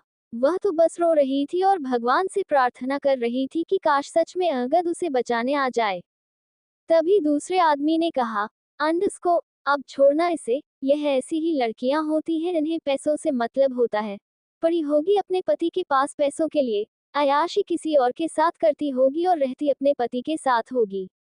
उनमें से एक आदमी ने फिर कहा, अंडस्को, तो हमारे साथ भी अय्याशी कर लेगी? अगर इसका पति नहीं आया तो हम तीनों भी के साथ अय्याशी कर लेंगे। ये कहकर वह तीनों तो हंसने लगे, जबकि अनिका ने अपनी साड़ी का पल्लू कसकर पकड़ लिया। उसे इस वक्त बहुत डर लग रहा था। उसके अंदर यह उम्मीद तो बिल्कुल नहीं थी कि अंगद से बचाने आएगा, बस वह किसी तरह यहाँ से जाना चाहती थी। तभी उसमें से एक आदमी ने अनिका के चेहरे पर उंगली फेरते हुए कहा, अंडस्को, करोगी ना हमारे साथ अय्याशी, लेकिन पहले तुम्हारे पति का इंतजार कर ले, देखे तो वह तुम्हें बचाने आता भी है या नहीं। अनिका ने फिर से हाथ जोड़कर गिड़गिड़ाते हुए कहा, अंडस्को, प्लीज मुझे जाने दो, वह मुझे बचाने नहीं आएंगे, प्लीज मुझे जाने दो। और अचानक ही अनिका ने कहा, अंडस्को, प्लीज देव को फोन करो। उनमें से एक आदमी ने कहा, अंडस्को, देव को तेरा आशिक, चल तेरे आशिक को भी फोन कर देते हैं, देखते हैं वह तुझे बचाने आता है या नहीं। वही बाहर खड़े हुए अंगद ने जब ये सारी बातें सुनी तो उसका दिल तो जैसे बैठ गया। उसे अपने कानों पर यकीन नहीं था कि अनिका को अंगद से ज्यादा देर पर भरोसा है, और होता भी क्यों ना, अंगद ने तो कभी अनिका को प्यार से देखा भी नहीं था, जबकि देव ने तो कुछ ही दिनों में अनिका के दिल में जगह बना ली थी। किडनैपर ने अनिका के कहने पर देव का नंबर डायल कर दिया।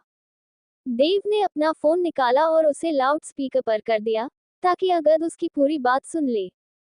किडनैपर ने कहा, अंडस्को, तू देव है ना अनिका का आशिक? तो अपनी महबूबा को ले जा, तेरी महबूबा को हमने किडनैप कर लिया है। 10 करोड़ रुपए लेकर आ और इसे ले जा, वरना तेरी महबूबा को दुनिया की महबूबा बना देंगे। किडनैपर की बात सुनकर जहां देव शांत था, वहीं तीनों भाइयों की माथे में शिकन बन गई, खासकर अंगद की। किडनैपर ने अनिका को फोन देते हुए कहा, अंडस्को, ले बात कर अपने आशिक से और उसे जल्दी पैसे लेने के लिए बोल। वह जितनी जल्दी आएगा उतनी जल्दी हम तुझे छोड़ देंगे, वरना एक घंटे बाद तेरा वह हाल करेंगे, तू याद रखेगी। अनिका ने अपने आप को संभालते हुए जल्दी से फोन लिया और देव के सामने गिड़गिड़ाती हुई बोली, अंडस्को, देव प्लीज मुझे बचा लो, देव प्लीज। देव, ये मुझे जान से मार देंगे। तभी एक किडनैपर ने हंसते हुए कहा, अंडस्को, जान से नहीं मारेंगे, बल्कि जिंदा लाश बना देंगे। और इतना कहकर वह हंसने लगा। अनिका ने फिर से गिड़गिड़ाते हुए कहा, अंडस्को, प्लीज देव मुझे बचा लो। इस पर देव ने अंगद को सुनाने के लिए कहा, अंडस्को, तुम अपने पति से क्यों नहीं कहती, मैं इतना पैसा कहाँ से लाऊं? तुम्हारा पति तो इतना अमीर है, वह इतना पैसा दे सकता है। अनिका ने रोते हुए कहा, अंडस्को, देव तुमसे तो कुछ भी नहीं छुपा हुआ। तुम जानते हो मिस्टर दीवान को मेरी शक्ल भी पसंद नहीं, भला वह मेरे लिए 10 करोड़ रुपए क्यों खर्च करेंगे? मैं मर भी जाऊंगी तो उन्हें फर्क नहीं पड़ेगा, उनके लिए तो अच्छा ही है उनकी मुझसे जान छूट जाएगी। प्लीज देव तुम आ जाओ, प्लीज देव। जैसे जैसे अनिका गिड़गिड़ा रही थी, रो रही थी, वैसे वैसे अंगद के रोंगटे खड़े हो रहे थे। अंगद आज पहली बार अनिका के ऐसा बोलने से इमोशनल हो रहा था, लेकिन उसने अपने इमोशंस को कंट्रोल कर लिया। देव ने फिर कहा, अंडस्को, अनिका, मैं करता हूँ अंगद से बात, वह पैसे दे देगा।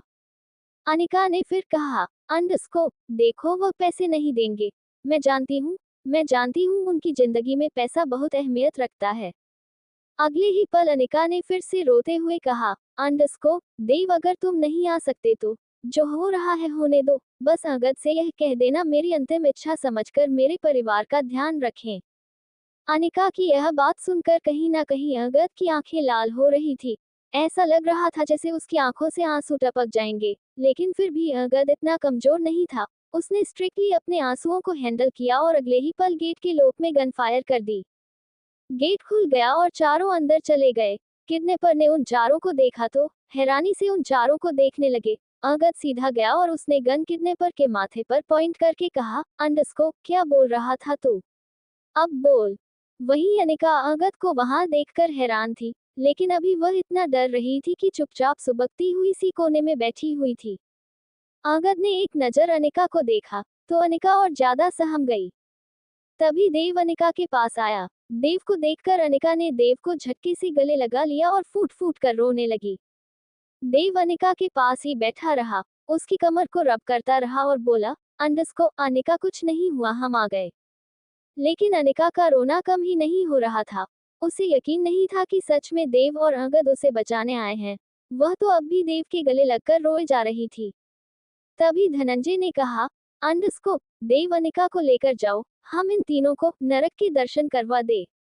अंगद ने कहा, अंडरस्को, नहीं भैया, अनिका कहीं नहीं जाएगी, वह देखेगी कि दीवान ब्रदर की चीज को हाथ लगाने का अंजाम क्या होता है। अंगद ने आसपास नजर घुमाई तो एक कटार पड़ी दिखाई दी। अंगद ने उसे देखकर किडनैपर से कहा, अंडरस्को, किसके कहने पर किडनैपिंग की है? वो तीनों किडनैपर अंगद, धनंजय और यज्ञ को देखकर बहुत डर गए। तीनों के मुंह से कुछ नहीं निकला।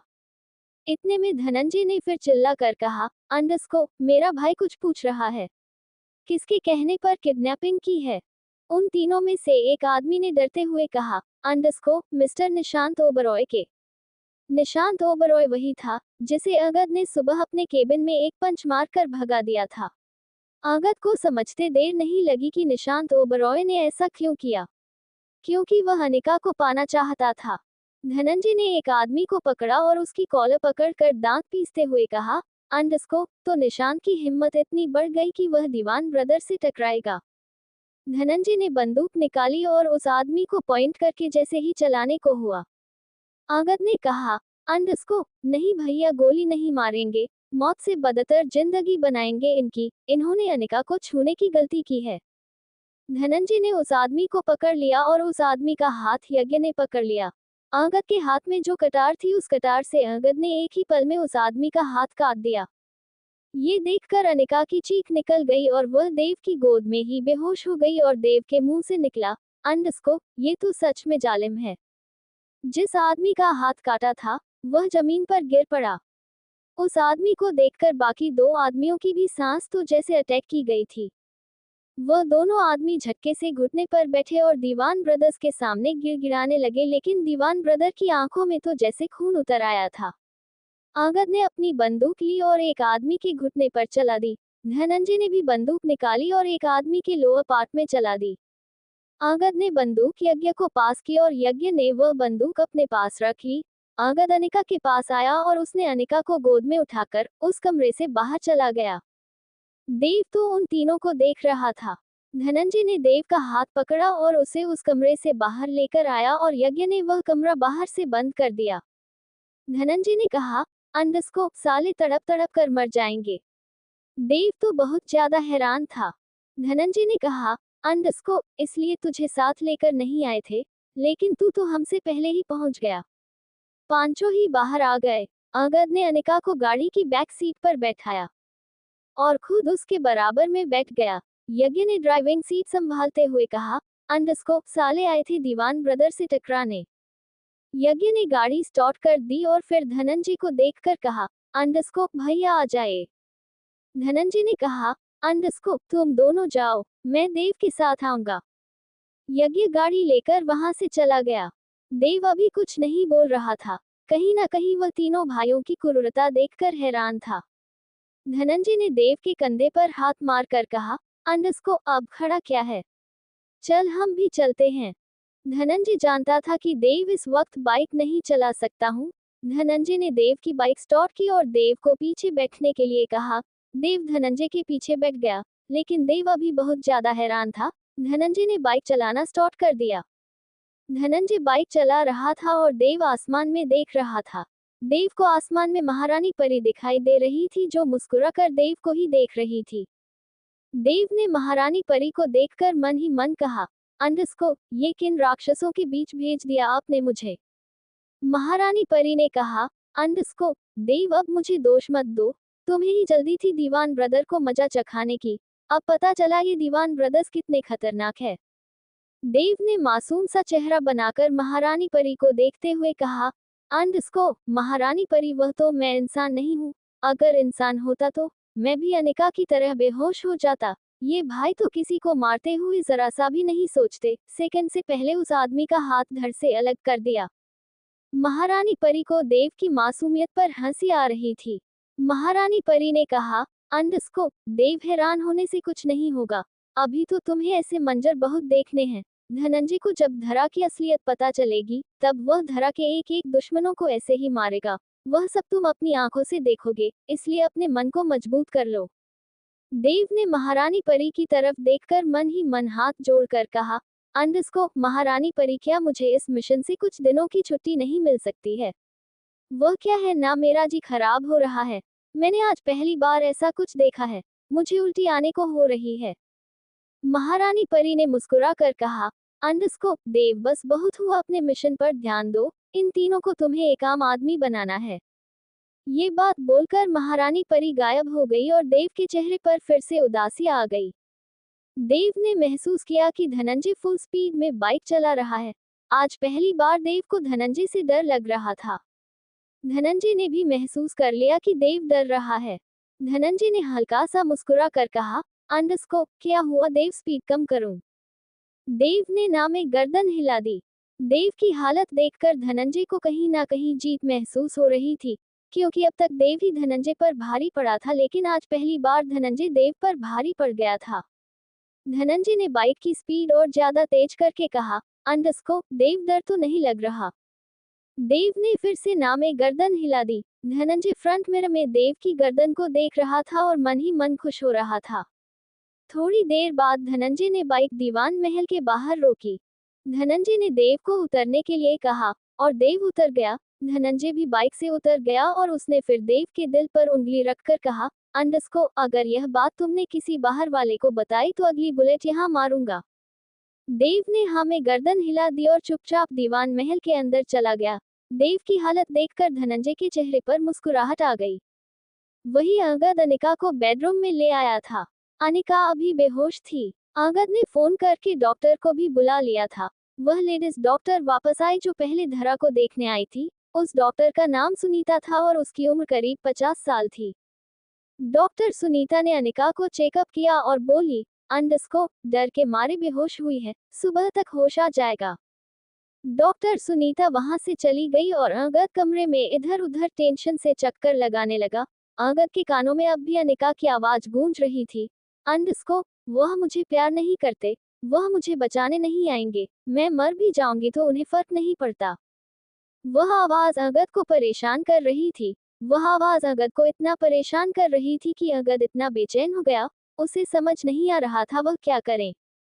वह कभी बालकनी में जाता और कभी कमरे में आता, लेकिन लगातार वह आवाज अंगद के कानों में गूंज रही थी। अंगद अनिका के पास आया और उसने अनिका के बालों को पीछे किया। अनिका का निशान साफ दिखाई दे रहा था। अंगद ने अपनी 2 उंगलियों से अनिका के गालों को छुआ, उसके थप्पड़ के निशान पर अपनी उंगलियां चलाता रहा। अचानक ही अंगद अनिका के थोड़ा सा करीब गया और उसके थप्पड़ के निशान को चूम लिया। थोड़ी देर बाद अंगद फिर से बालकनी में चला गया। बालकनी में बेचैनी से चक्कर काटने के बाद वह अपने के कमरे से बाहर गया। उसकी नजरें देव को ढूंढ रही थी, तभी उसने किचन में देव को पानी पीते हुए देखा। अंगद देव के पास गया, लेकिन देव ने जैसे ही अंगद को देखा, वह वहां से हवा की तरह गायब हो गया। अंगद ने अपने कंधे उचका कर कहा, वैसे तो हमेशा बिना बात भी हमें सलाह देता फिरता है, और आज जब मैं उससे बात करने आया हूं तो भाग गया। वही देव सीधा अपने कमरे में आया। उसने गेट बंद किया। देव सीधे बेड पर गया और ब्लैंकेट से खुद को कवर करके बैठ गया, और तभी उसके सामने श्वेत परी आई। श्वेत परी ने अपनी कमर पर हाथ रख कर कहा, देव, ये कैसे बिहेव कर रहे हो? तुम इंसान नहीं हो, देव हो। देव ने भी आंखें छोटी करके कहा, श्वेत परी, तुम वहां नहीं थी। अगर तुमने इन तीनों भाइयों की हैवानियत देखी तो तुम भी मेरी तरह तर कांपती। श्वेत परी ने गुस्से में देव का ब्लैंकेट खींचकर कहा, अंडरस्को, देव इंसानों जैसी हरकतें मत करो, तुम्हें किस बात का डर लग रहा है? तुम तो जीवित ही नहीं हो, तो क्यों इतना डर रहे हो? वह कौन सा तुम्हें मार रहे हैं? मार भी देंगे तो तुम मरोगे नहीं, इसीलिए ऐसी हरकतें करना बंद करो। श्वेत परी की बात सुनकर देव के अंदर थोड़ा सा कॉन्फिडेंस आया और वह बोला, अंडरस्को, अरे ये तो मैं भूल ही गया, मैं तो मर ही नहीं सकता, मैं तो पहले से ही मरा हुआ हूँ। फिर वह उठकर श्वेत परी के पास आया, उसके कंधे पर हाथ रखकर बोला, अंडरस्को, तुमने ठीक कहा श्वेत परी, मुझे ऐसी हरकत नहीं करना चाहिए। मैं तो खामाखा धनंजय से डर गया, कल बताता हूँ उसे। पर सच में साले हैं बड़े कामिने। वही अंगद की बेचैनी कम नहीं हो रही थी। वह सीधा स्टडी रूम में गया, जहां पहले ही धनंजय बियर की बोतल लेकर टेबल पर बैठा था। अंगद को देखकर आज धनंजय ने पहली बार पूछा, अंडरस्को, अनिका ठीक है? अंगद ने कहा, अंडरस्को, हाँ डॉक्टर चेकअप करके गई हैं, सुबह तक होश आ जाएगा। अंगद ने भी फिर फ्रिज खोला और एक बियर की बोतल निकाल ली। दोनों भाई बियर पीने लगे, लेकिन दोनों ही एक दूसरे से बात नहीं कर रहे थे। जहां अंगद के दिमाग में अनिका का ख्याल जा ही नहीं रहा था, वही धनंजय का दिल अपनी दो चोटी वाली से मिलने का कर रहा था। तभी यज्ञ एक फाइल रखने स्टडी रूम में आया। उसने दोनों भाइयों को ड्रिंक करते हुए देखा तो बोला, अंडरस्को, क्या आज मेरे बिना ही पार्टी स्टार्ट कर दी? यज्ञ ने भी एक बियर की बोतल ली और उन्हीं के पास चेयर लेकर आ गया और फिर तीनों भाई बियर पीने लगे। आज पहली बार तीनों भाई कुछ बोल नहीं रहे थे, तीनों ही अपनी अपनी सोच में डूबे हुए थे। तभी देव धन धनाता हुआ स्टडी रूम में आया। धनंजय ने देव को एक किलर लुक थी और देव ने मुस्कुरा कर धनंजय को आंख मार दी। देव के ऐसा करने से धनंजय किलस गया। धनंजय गुस्से में कुछ बोलता है, उससे पहले ही देव उनके पास आकर बोला, अंडरस्को, क्या बात है? मेहमानों को पूछा नहीं और खुद ही पीने बैठ गए। अंगद ने कहा, अंडरस्को, वो रहा फ्रिज, जाकर निकालो और पी लो। देव ने भी फ्रिज में से बियर की बोतल निकाली और धनंजय, जो कि टेबल पर बैठा था और उसने अपना एक पर चेयर पर रखा हुआ था, उसी स्टाइल में देव भी बैठ गया। चारों के बीच खामोशी छाई हुई थी। चारों ही कुछ बोलना नहीं चाहते थे। कुछ देर ऐसे ही रहने के बाद देव ने चुप्पी तोड़ते हुए कहा, अंडरस्को, चलो एक गेम खेलते हैं। धनंजय बोला, अंडरस्को, मुझे कोई गेम नहीं खेलना। इस पर देव ने कहा, अंडरस्को, क्यों तुम डरते हो? धनंजय गुस्से में कुछ बोलता, उससे पहले ही देव ने उसकी बात काट कर कहा, अंडरस्को, ठीक है तो तुम मत खेलो, वैसे भी मैं जानता हूँ तुम सच नहीं बोलते, सच बोलने से भागते हो, कतराते हो। यज्ञ ने धनंजय को सपोर्ट करते हुए कहा, अंडरस्को, मेरा भाई झूठ नहीं बोलता और ना ही सच बोलने से कतराता है। देव को तो एक मौका चाहिए था जो यज्ञ ने जाने अनजाने में उसे दे दिया। देव ने कहा, अंडरस्को, ठीक है तो आज हम चारों अपने दिल की कोई एक ऐसी बात बताएंगे जो हमने कभी किसी से नहीं की। तीनों ही देव को देखने लगे और तीनों ने ही अपनी बियर की सीप ली और जैसे उन्होंने देव की बात इग्नोर कर दी हो। देव ने मन ही मन कहा, अंडरस्को, ये लोग ऐसे नहीं मानेंगे। देव अपना हाथ पीछे लेकर गया और उसने चुटकी बजाई। और तभी अंगद अपनी जगह से खड़ा हुआ। उसने बियर की एक बोतल खत्म कर दी थी और दूसरी बोतल लेने के लिए फ्रिज की तरफ जा रहा था। उसने दूसरी बोतल निकाली, उसमें से सीप ली और देव को देखकर कहा, अंडरस्को, शायद मुझे अनिका से प्यार हो गया है। वह रोती है तो मुझे अच्छा नहीं लगता। आज कुछ घंटे के लिए मुझसे दूर क्या हुई? मेरी तो जान जैसे निकल ही गई थी, लेकिन मुझे बहुत बुरा लगा जब उसने किडनैपर से कहा कि अगद तो उसकी शक्ल भी नहीं देखना चाहता। अचानक की अगद की आंखों में पानी आ गया और वह धनंजय के पास जाकर बोला, अंडरस्को, भैया, मुझे अनिका को देखने की आदत हो गई है। यह आंखें अब मेरी बातें नहीं मानती, कहती है कि अनिका को जी भर कर देखते रहो। धनंजय ने अगद को चेयर पर बैठा दिया और खुद खड़ा होकर बोला, अंडरस्को, अगद, मेरी हालत भी तुझसे जुदा नहीं है। मुझे भी मेरी दो छोटी वाली बहुत याद आती है। जब उससे मिला था वह बहुत छोटी थी। वह मेरे साथ लंच करती थी तो मुझे बहुत अच्छा लगता था। जब वह मुझे दोस्त कहती थी तो मन करता था कि वह हमेशा मुझे दोस्त कहती रहे। उस वक्त मैं भी छोटा था, लेकिन मन में डिसाइड कर लिया था कि बड़ा होकर अपनी दो छोटी वाली से ही शादी करूंगा। लेकिन पता नहीं वह कहाँ है, कहाँ ढूंढूं उसे, कहाँ मिलेगी वह? धनंजय ने देव की तरफ देखकर कहा, अंडरस्को, एक क्यूब दिया था उसने मुझे गिफ्ट के तौर पर और वह क्यूब देव ने रख लिया। मुझे उसकी बहुत याद आती है। पता नहीं कब मिलेगी, पता नहीं कैसी होगी, कहाँ होगी, कहीं उसकी शादी तो नहीं हो गई। ये सोचकर भी मेरा दिल कांप उठता है। बोलते बोलते धनंजय की आंखों में भी पानी आ गया और तभी यज्ञ अपनी जगह से खड़ा होकर धनंजय को पीछे से गले लगाकर बोला, अंडस्को भैया मुझे भी कुछ बताना है। धनंजय ने कहा, अंडस्को क्या कहना है? यज्ञ ने धनंजय को पीछे से गले लगाया हुआ था और वह धनंजय को छोड़ने के मूड में नहीं था। उसने अपनी आंखें बंद करके कहा, अंडस्को भैया मैंने किसी लड़की के साथ एक रात बिताई और अब मुझे उस लड़की की बहुत याद आती है। मेरे पास उसका एक बटन है जिसके सहारे मैं उसे ढूंढने की कोशिश कर रहा हूँ, लेकिन वह मुझे मिल ही नहीं रही। पता नहीं कब मिलेगी। मैंने उसे अनजाने में न जाने क्या क्या कह दिया।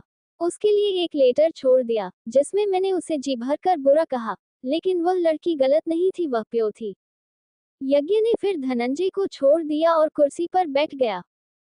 फिर बोला, अंडस्को भैया वह लड़की मुझे मिल जाएगी ना?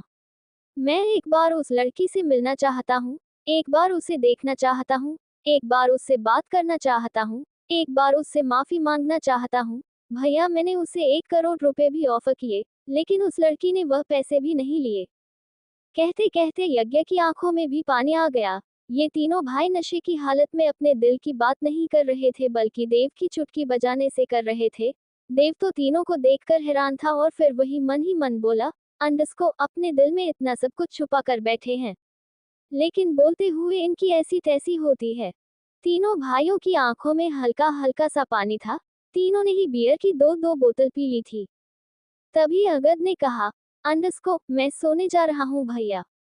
अगद अपने नशे की हालत में कमरे में आ गया। उसने अनिका को देखा तो देखता ही रहा। थोड़ी देर बाद जाकर अनिका के पास ही लेट गया और उसके चेहरे को निहारता रहा। फिर थोड़ा सा करीब जाकर उसके माथे को चूम लिया और अपनी बाहों में भरकर सो गया। वही यज्ञ भी नशे की हालत में यामिनी के कमरे में चला गया। वह यामिनी से नहीं यश से मिलने गया था। यामिनी और यश दोनों ही सो रहे थे। यज्ञ यश के करीब गया और उसके गोलू मोलू से गाल को किस कर दिया और फिर अपनी नाक से उसकी नाक पर रगड़ते हुए कहा, अंडस्को तू बहुत प्यारा है, तू मुझे बहुत अच्छा लगता है। ये जो तेरी चुड़ैल माँ है ना, बस ये मुझे अच्छी नहीं लगती, बहुत बोलती है, पट पट पट करती रहती है, लेकिन तू बहुत प्यारा है। यज्ञ ने नशे की हालत में फिर कहा, अंडस्को तू जरूर अपने बाप पर गया होगा, क्योंकि तेरी माँ तो पूरी पिशाचिनी है। जब देखो मुझसे बहस करती रहती है, मुझे जवाब देती रहती है, चुप नहीं रहा जाता तेरी माँ से। लेकिन तू तू बहुत डिसेंट है, हो ना हो तू अपने पापा पर ही गया है। तू जब बड़ा हो जाएगा ना तो मैं और तू बहुत मस्ती करेंगे, मैन टू मैन बातें किया करेंगे।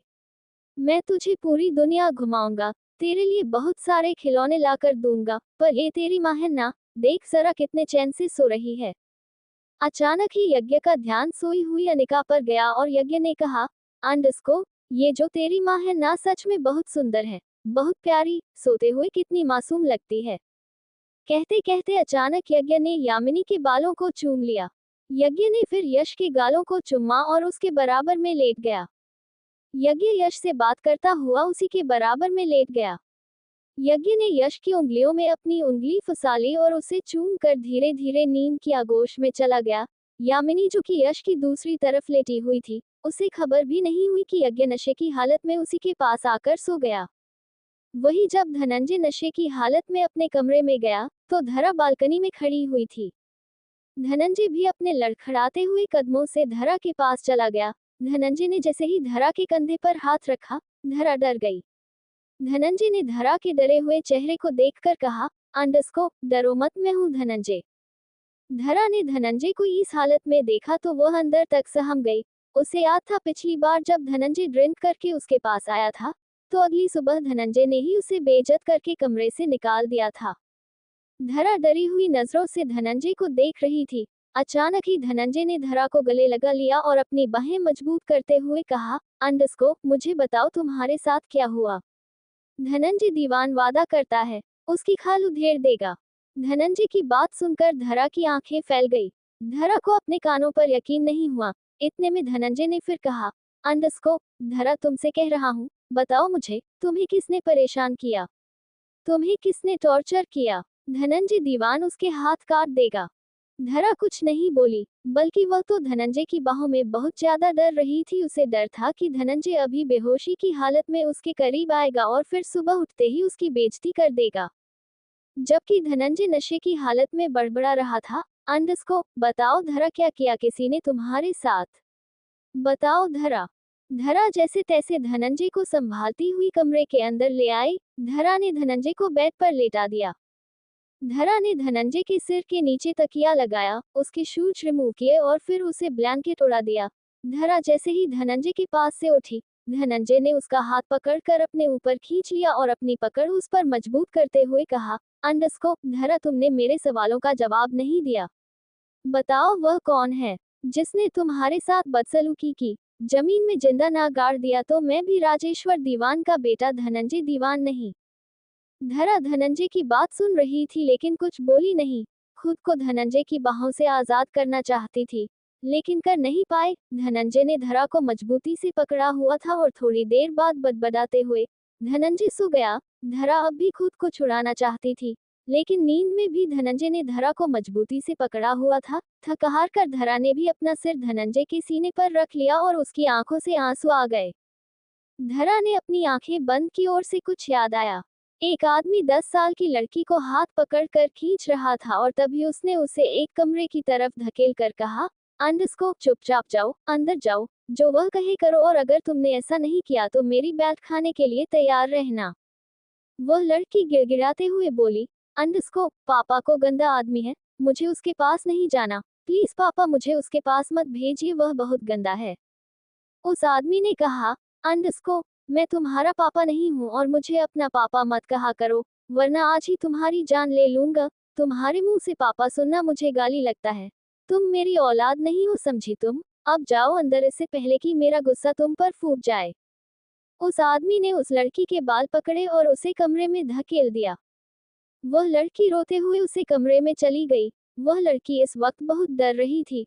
उसके सामने 30 साल का आदमी हाथ में ड्रिंक लिए खड़ा था। उसे देखकर लग रहा था उसने कितनी ज्यादा ड्रिंक कर ली है। वह अपने होश में भी नहीं था। उस आदमी को देखकर वह 10 साल की लड़की अंदर से कांप गई। वह चुपचाप एक कोने में खड़ी रही और वह आदमी इंसेंटिव नजरों से उसे घूरता रहा। उस आदमी ने एक इशारा करके अपने पास बुलाया और लड़की ने ना में ही गर्दन हिला दी और उस आदमी ने गुस्से में कहा, अंडस्को, बुलाऊं तुम्हारे सो कॉल पापा को? वह लड़की बुरी तरह कांप रही थी। वह धीरे धीरे उस आदमी के पास चली गई। उसे आदमी ने एक हाथ उस लड़की के कंधे पर रखा और झटके से उसकी ड्रेस फाड़ दी। उस लड़की ने अपने दोनों हाथ से अपनी ड्रेस पकड़ ली और गिड़गिड़ाते हुए बोली, अंडस्को, छोड़ दीजिए अंकल, प्लीज छोड़ दीजिए। उस आदमी ने उस लड़की का जबड़ा पकड़ कर कहा, अंडस्को, अंकल नहीं हूँ तुम्हारा, समझी? अंकल मत कहना वरना बचे कूचे कपड़े भी नहीं रहेंगे। और कहते ही उस आदमी ने उस 10 साल की लड़की को पलट दिया। उसकी गोरी कमर उस आदमी को दिख रही थी। उस आदमी ने नशे की हालत में उसकी कमर को छुआ। उस आदमी के ऐसा छूने से वह लड़की कांप तो रही थी, बल्कि उसे उस आदमी से घिन भी आ रही थी। वह बुरी तरह कांप रही थी और उसकी आंखों में आंसू तो रोक ही नहीं रहे थे। वह आदमी उस 10 साल की लड़की की कमर को देखता रहा। फिर उसने एक सिगरेट जलाए और उसे उस लड़की की कमर पर लगा दिया। उस लड़की की चीख निकल गई। धरा की भी आंख खुल गई और उसने धनंजय को कसकर गले लगा लिया और उसकी भी चीख निकल गई।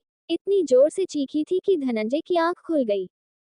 धनंजय ने करवट लेकर धरा को नीचे किया और उसके चेहरे को अपने हाथों में भरकर कहा, अंडस्को, धरा, मैं यही हूँ, कुछ नहीं हुआ। डरो मत, मैं यही हूँ तुम्हारे पास।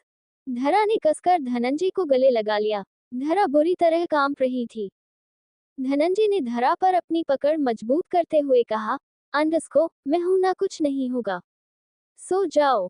बेशक धनंजय नशे में था, लेकिन इतना भी नहीं कि उसे समझ ना आए कि धरा इस वक्त डर रही है। अगली सुबह जब धनंजय की आंख खुली तो उसका ध्यान धरा पर गया, जिसे उसने पूरी रात बाहों में भरकर रखा था।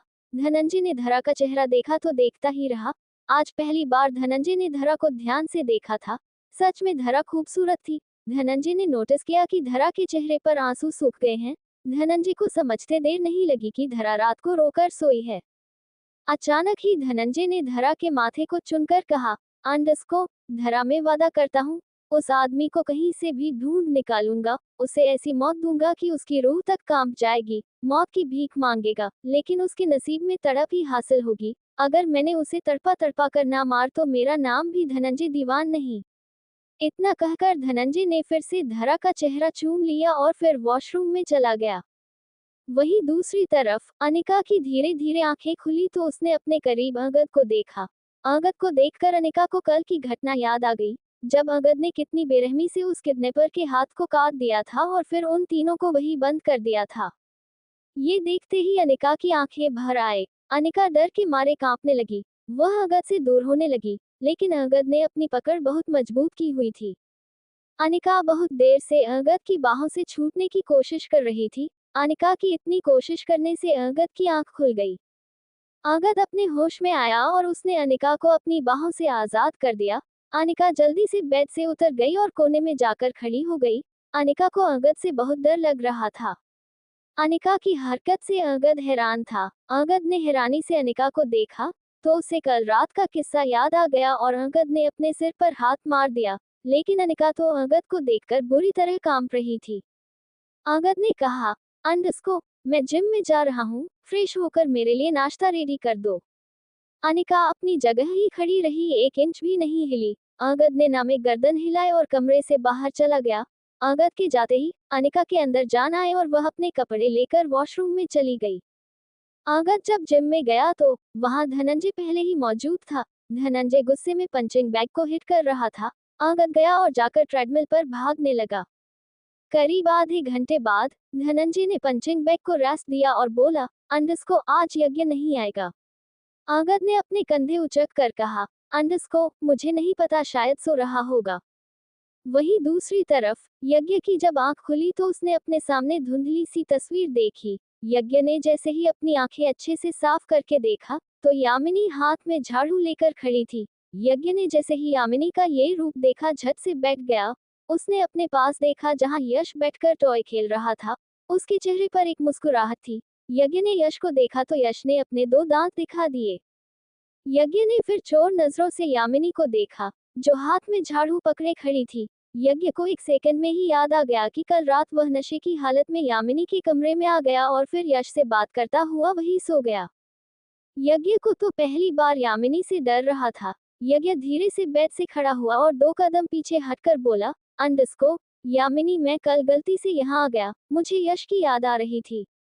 यामिनी दांत पीते हुए बोली, अंडस्को, तो मैं भी तुम्हें इस झाड़ू से गलती से मारूंगी।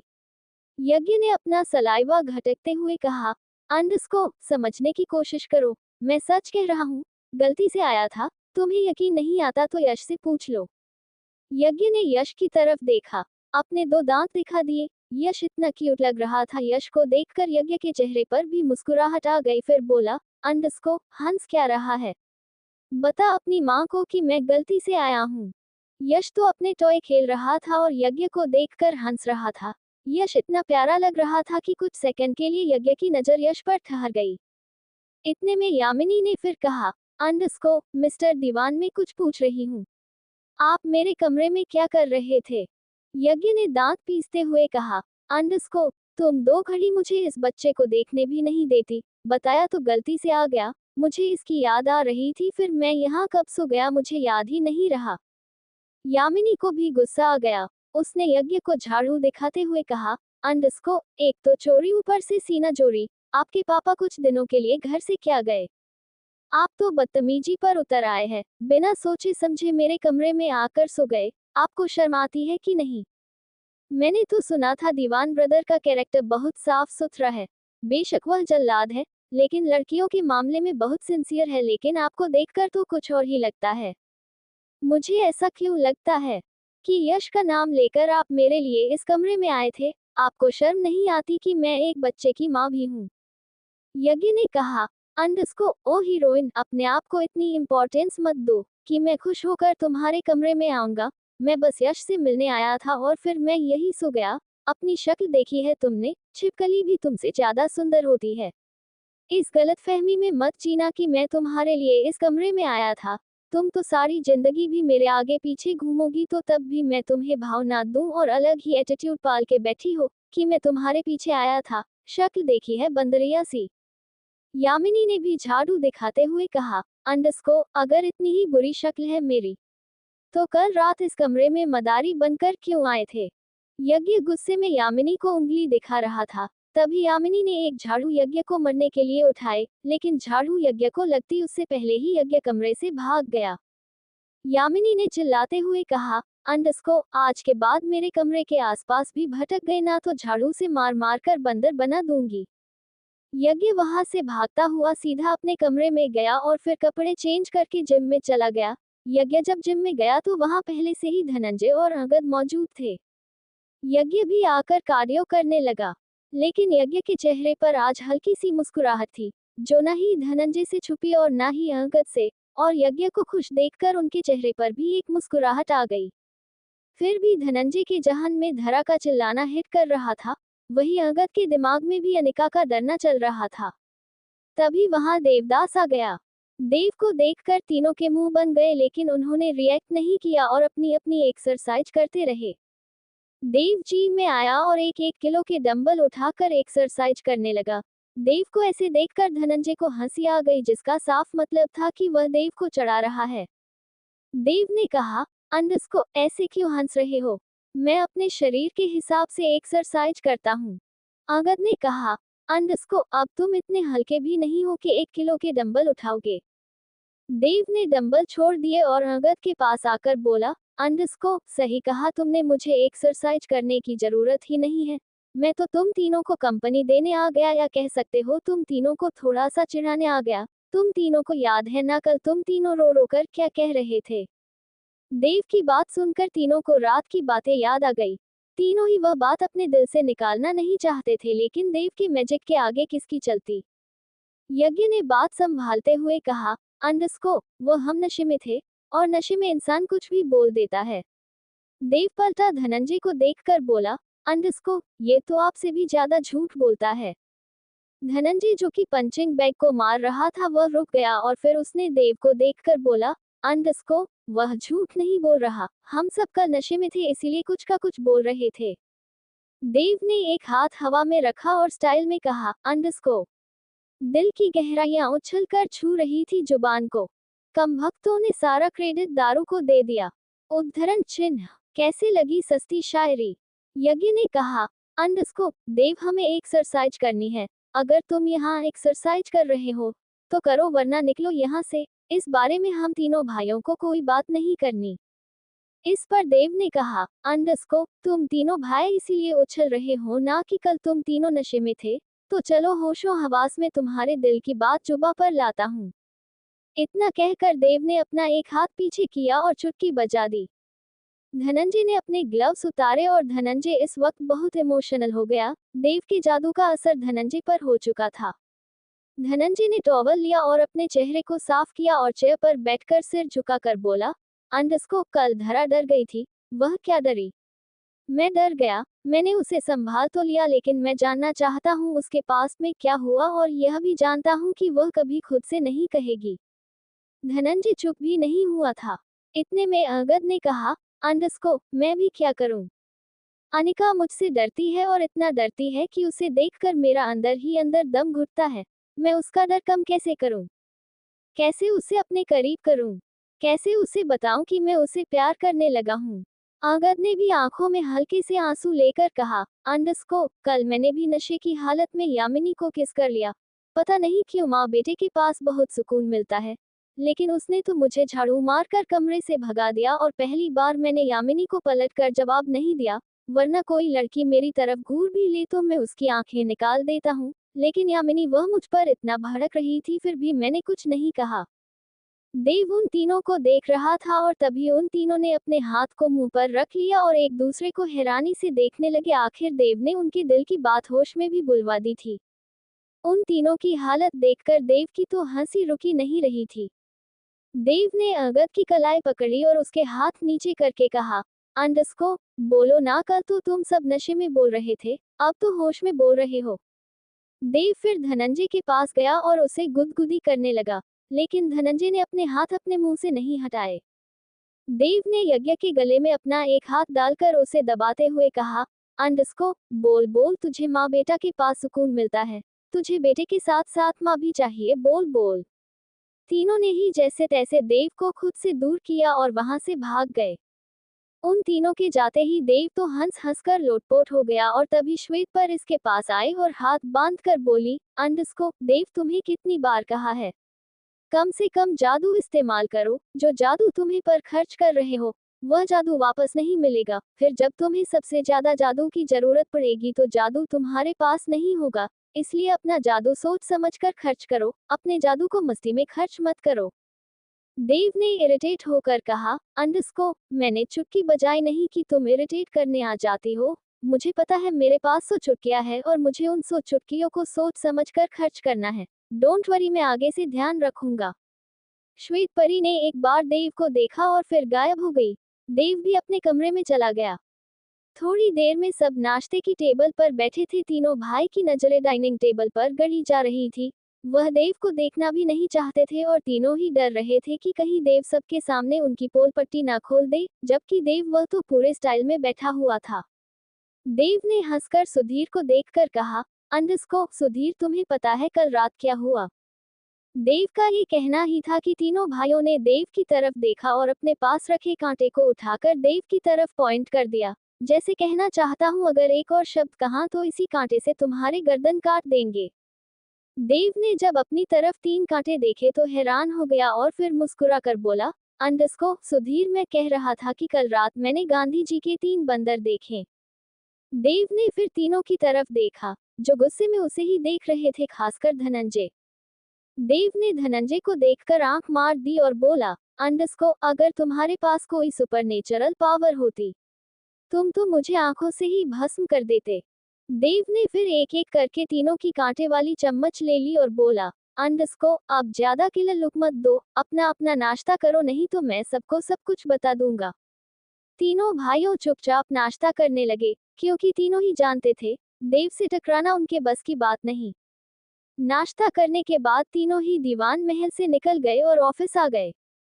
धनंजय अपने केबिन में बैठा हुआ काम कर रहा था, लेकिन उसका ध्यान बार बार धारा के डरने पर जा रहा था। धनंजय जानता था कि धारा को जरूर पास्ट का कुछ याद आया होगा, जिसके चलते वह चिल्ला पड़ी। धनंजय ने आंखें बंद की तो उसकी आंखों के सामने धारा का डरा हुआ चेहरा बार बार आ रहा था, और तभी उसके केबिन का गेट लॉक हुआ। धनंजय ने आंख खोलकर देखा तो टाइगर अंदर आने की परमिशन मांग रहा था। धनंजय ने हाथ दिखाकर उसे अंदर आने की परमिशन दे दी। टाइगर अंदर आया और बोला, अंडरस्कोर सर, नागराज सिंघानिया आपसे मिलना चाहते हैं। धनंजय ने कहा, अंडरस्कोर कितनी बार कहा है मैं उससे नहीं मिलना चाहता, उसे जाने के लिए कह दो। इस पर टाइगर ने कहा, अंडरस्कोर वह पिछले 2 महीने से आपसे मिलने की कोशिश कर रहे हैं, मैं उन्हें हर बार मना करता हूं लेकिन वह हर बार आपसे मिलने की जिद करते हैं। सर आप एक बार खुद ही मिलकर मन क्यों नहीं कर देते? धनंजय ने इरिटेट होकर अपना हाथ टेबल पर मारा और बोला, अंडरस्कोर जाओ उन्हें कॉन्फ्रेंस रूम में बैठाओ, मैं आता हूँ। धनंजय ने अपने इमोशंस को कंट्रोल किया और फिर थोड़ी देर बाद कॉन्फ्रेंस रूम का रुख किया। धनंजय जब कॉन्फ्रेंस रूम में आया तो नागराज सिंघानिया पलट कर खड़ा था। धनंजय ने अपने ऑरा में कहा, अंडरस्कोर कहिए मिस्टर सिंघानिया, मुझे क्या काम है? नागराज ने पलटकर धनंजय को देखा। नागराज एक 50 साल का आदमी था, उसका एटीट्यूड भी एक दर्जे का था। उसकी पर्सनैलिटी काफी रिच थी, उसे देखकर ही लगता था कि वह एक मजबूत पर्सनैलिटी है। उसका ऑरा भी धनंजय की टक्कर का था। धनंजय अपनी में चेयर पर बैठा और उसने इशारों में नागराज सिंघानिया को भी बैठने के लिए कहा। नागराज भी धनंजय के बिल्कुल सामने बैठ गया और उसने अपनी एक सिगार जलाकर पैर पर पैर चढ़ाकर कहा, अंडरस्कोर तुमसे 2 महीने से मिलने की कोशिश कर रहा हूँ, लेकिन तुम्हें मुझसे मिलने में कोई इंटरेस्ट नहीं है, क्या तुम मुझे सवाल का जवाब दोगे? धनंजय ने कहा, अंडरस्कोर मेरे पास आपके सवालों का जवाब नहीं है, लेकिन कुछ है जो मैं आपको कहना चाहता हूँ। मैं आपसे नहीं मिलना चाहता, तो अब आप यहाँ से जा सकते हैं, और आज के बाद अपना घटिया ऑफर लेकर मेरे पास मत आना, वरना धनंजय का सिर फिर गया तो बुलेट सीने के आर पार होगी। नागराज ने कहा, अंडरस्कोर तुम्हें ऐसा क्यों लगता है कि मेरा और तुम्हारा बिजनेस अलग अलग है? तुम भी मौत के सौदागर हो और मैं भी, फिर तुम खुद को अच्छा कैसे समझते हो? धनंजय ने भी अपना एक पैर दूसरे पैर पर चाकर कहा, मुझे तुम्हारे बिजनेस से कोई मतलब नहीं, लेकिन मैं तुम्हारे साथ कोई बिजनेस नहीं करना चाहता, इसलिए बेहतर होगा कि चले जाए और अपना यह ऑफर किसी दूसरे बिजनेसमैन के पास लेकर जाए। नागराज ने सिगार का धुआं फेंकते हुए कहा। सोच लो धनंजय, अगर हम हाथ मिला लेंगे तो प्रॉफिट ही प्रॉफिट है। धनंजय ने फिर कहा, शायद आपको कम सुनाई देता है। मुझे आपका ऑफर नहीं चाहिए और ना ही आपके साथ बिजनेस में प्रॉफिट चाहिए, तो बेहतर होगा कि आप चले जाए। नागराज ने कहा, इतना घमंड ठीक नहीं धनंजय, अगर मैं लाशों के ऊपर पैर रखकर यहाँ आया हूँ, तो तुम भी दूध के धुले हुए नहीं हो। मैं अगर मौत का सामान बेचता हूँ तो तुम भी मौत का सामान ही बेचते हो। बस फर्क इतना है कि मेरी मौत में एक अलग ही मजा है, धीरे धीरे मरते हैं और तुम बुलेट मारकर 1 सेकंड में मार देते हो। नागराज अपनी चेयर से खड़ा हुआ, उसने अपनी सिगरेट एक्स्ट्रा में बुझाए और हर जेब में हाथ डालकर बोला, धनंजय, ड्रग के बिजनेस में बहुत मुनाफा है। तुम्हें इस बिजनेस में आना चाहिए। अगर तुमने इस बिजनेस में कदम रखा तो यहाँ के बेताज बादशाह बन जाओगे। मुझे ड्रग्स के बिजनेस में कोई इंटरेस्ट नहीं है, पहले भी कहा था, अब भी कह रहा हूँ। तो बेहतर होगा कि आप यहाँ से चले जाए, वरना धक्के देकर निकालने में मुझे ज्यादा टाइम नहीं लगेगा। धनंजय ने भी पूरे एटीट्यूड के साथ कहा, तुम मुझे मना कर रहे हो। नाराज सिंघानिया को जानते भी हो मैं कितनी बड़ी पर्सनैलिटी हूँ। धनंजय ने कहा, अब तक मैं तुमसे बहुत सलीके से पेश आ रहा हूँ। अगर मैं अपनी पर आ गया तो तुम्हारी लाश ही बाहर जाएगी। जिंदा जाना चाहते हो तो चले जाओ, एक और शब्द तुमने कहा तो कहने लायक नहीं बचोगे। इतना कहकर धनंजय ने नागराज पर गन पॉइंट कर दी। नागराज को अब गुस्सा आ गया, उसने दांत पीसते हुए कहा, धनंजय, तुम गलती कर रहे हो। नागराज का काटा हुआ तो पानी भी नहीं मांगता। धनंजय ने बुलेट नागराज के माथे पर लगाकर कहा, तुम्हारी औकात धनंजय को काटने की नहीं है।